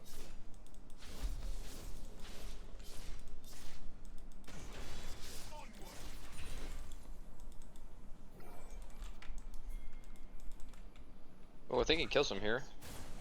Maybe? Come on, Jin. Come on, Jin. Oh, hey, bud. I guess Try that shit. it probably should be Baroning, but Yeah. Oh, Jesus. Where's Jen? Where the hell are they?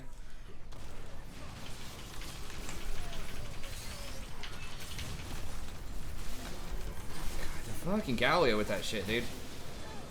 God, we had her, too. Bro. If it wasn't for the Galio. Why was Jen, like, 50 yards away?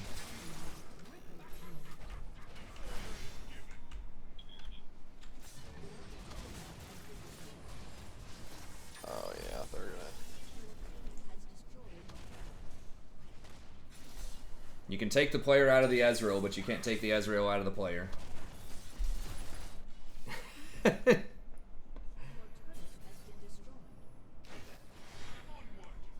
Take the... Did I say that right? Basically, you can stop people from playing Ezreal, but you can't stop them from being as bad as they would have been if they played Ezreal.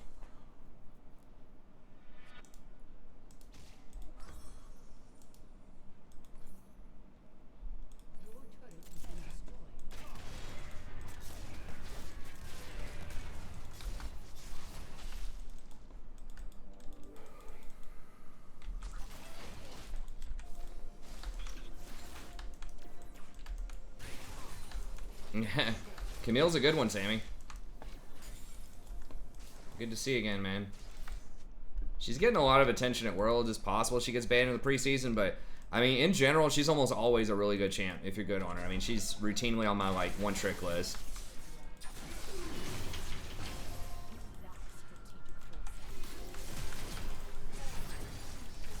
God. What?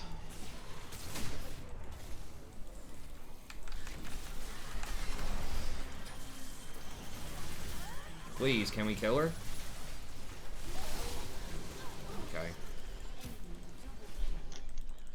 God.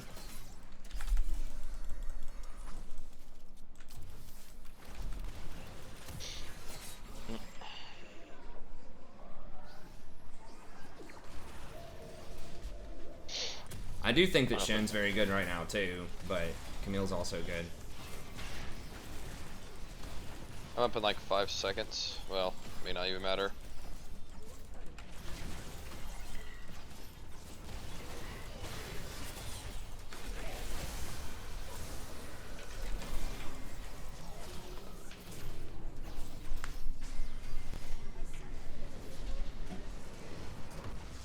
You and Shen are on a break. Okay, understandable.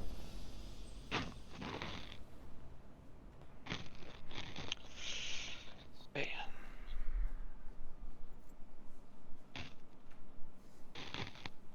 Yeah, the Camille Galio in general, they didn't even do like the full-on combo, but like when Camille, if Camille ults you and then Galio ults the Camille, like you can't get out of the Galio. But they didn't even coordinate that. It didn't matter though.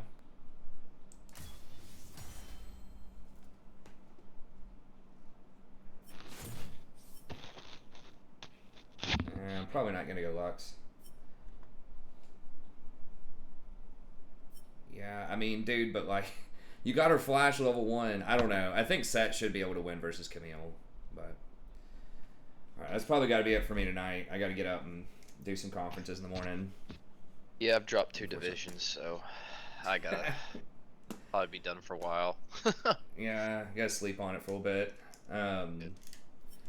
But anyways, all right. Well, we'll get them back at some point, man. Just gotta. Yeah, we'll have our day where we go 14-3 for sure. Yeah. Where they get the Ezreal every game, and we'll get the Camille. Right on. It'll happen. Alright, man, I'll catch you. All right, see ya. All right. right, everybody. Thanks for tuning in. We'll be back tomorrow. If you're wondering what that loud noise was, my daughter put some kind of block thing in here that she created. I was just goofing around with it and kind of broke it. It's just Diplos, so it's easy to put back together. But anyways, we'll be back. Well, Poppy, like, it sounds like a simple solution, but Poppy's really off meta. Like, yes, she is good into Camille and Fiora, but it's like, I don't know. I mean, she is a hard counter pick if your first pick, like, if they pick Camille or Fiora first and you're good on her, but in general, tank's top. Like, if you try to blind Poppy and they just pick Darius or something, you're going to have a real bad day. So, yeah, I mean, there are, you know, certain picks that are, like, decent into them, but they're both pretty good. Anyways, that's it. We'll be back tomorrow. Hold on, let me link that one video here real quick. Mad, if you do decide that you want to send me some coaching, you can just email it to me tomorrow during the stream, or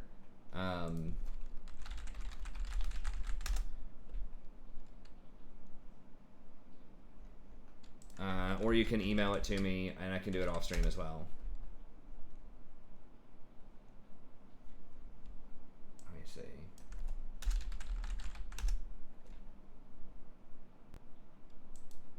Okay. So this is a bit of an older video, and I mean, I could make my own video sharing, like, showing this, but it's like, why? There's already another content creator that has it, and he explains it in like 4 minutes really well.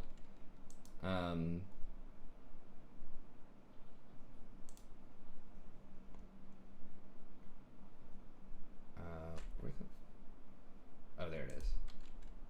I'm booming out.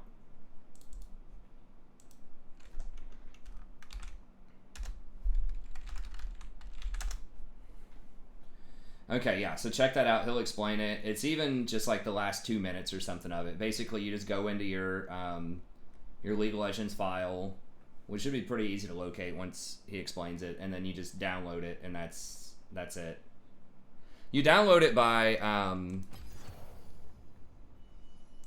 you just go to home.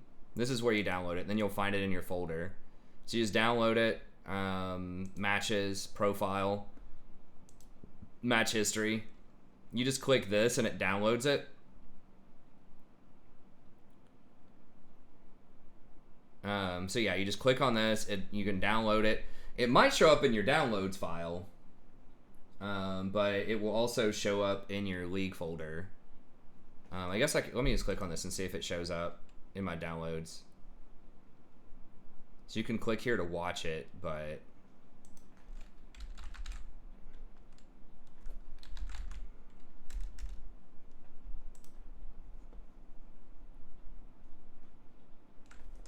no, it's not showing up in my downloads, but it will show up in like your Riot folder. And I'm not going to go digging through that, but yeah, he shows you where to find it. So yeah, just click that, download it, and then you basically just go into your League of Legends folder, into a Riot folder, and there'll be like a replays folder, and then you just pull it out of there. It'll be a .raw folder, and then you just email it to me. And it's $25 if you're not a channel member. If you want to become a channel member, it's just $5 a month, and I give you $5 off. So it's basically, if you do a replay, it's a $5 free membership. You get the green text. Maybe over winter break, I'll add some extra emotes and stuff to it. Right now, it's just the green text, and you get $5 off of any coaching guides, you know, anything that you ever want to do. Just $5 a month. So it pays for itself if you do like one a month, and it just helps support the channel. But it's up to you. You can also just do a $25 one time. If you want to do like multiples, you know, just email and let me know, and we can negotiate about that. If you want to do several, I can drop the rate a little bit, give you a bulk price. But anyways, that's going to be it. Thank you all very much. As always, I really appreciate it. We'll be back tomorrow around midnight, and have a good day. We'll see you next time.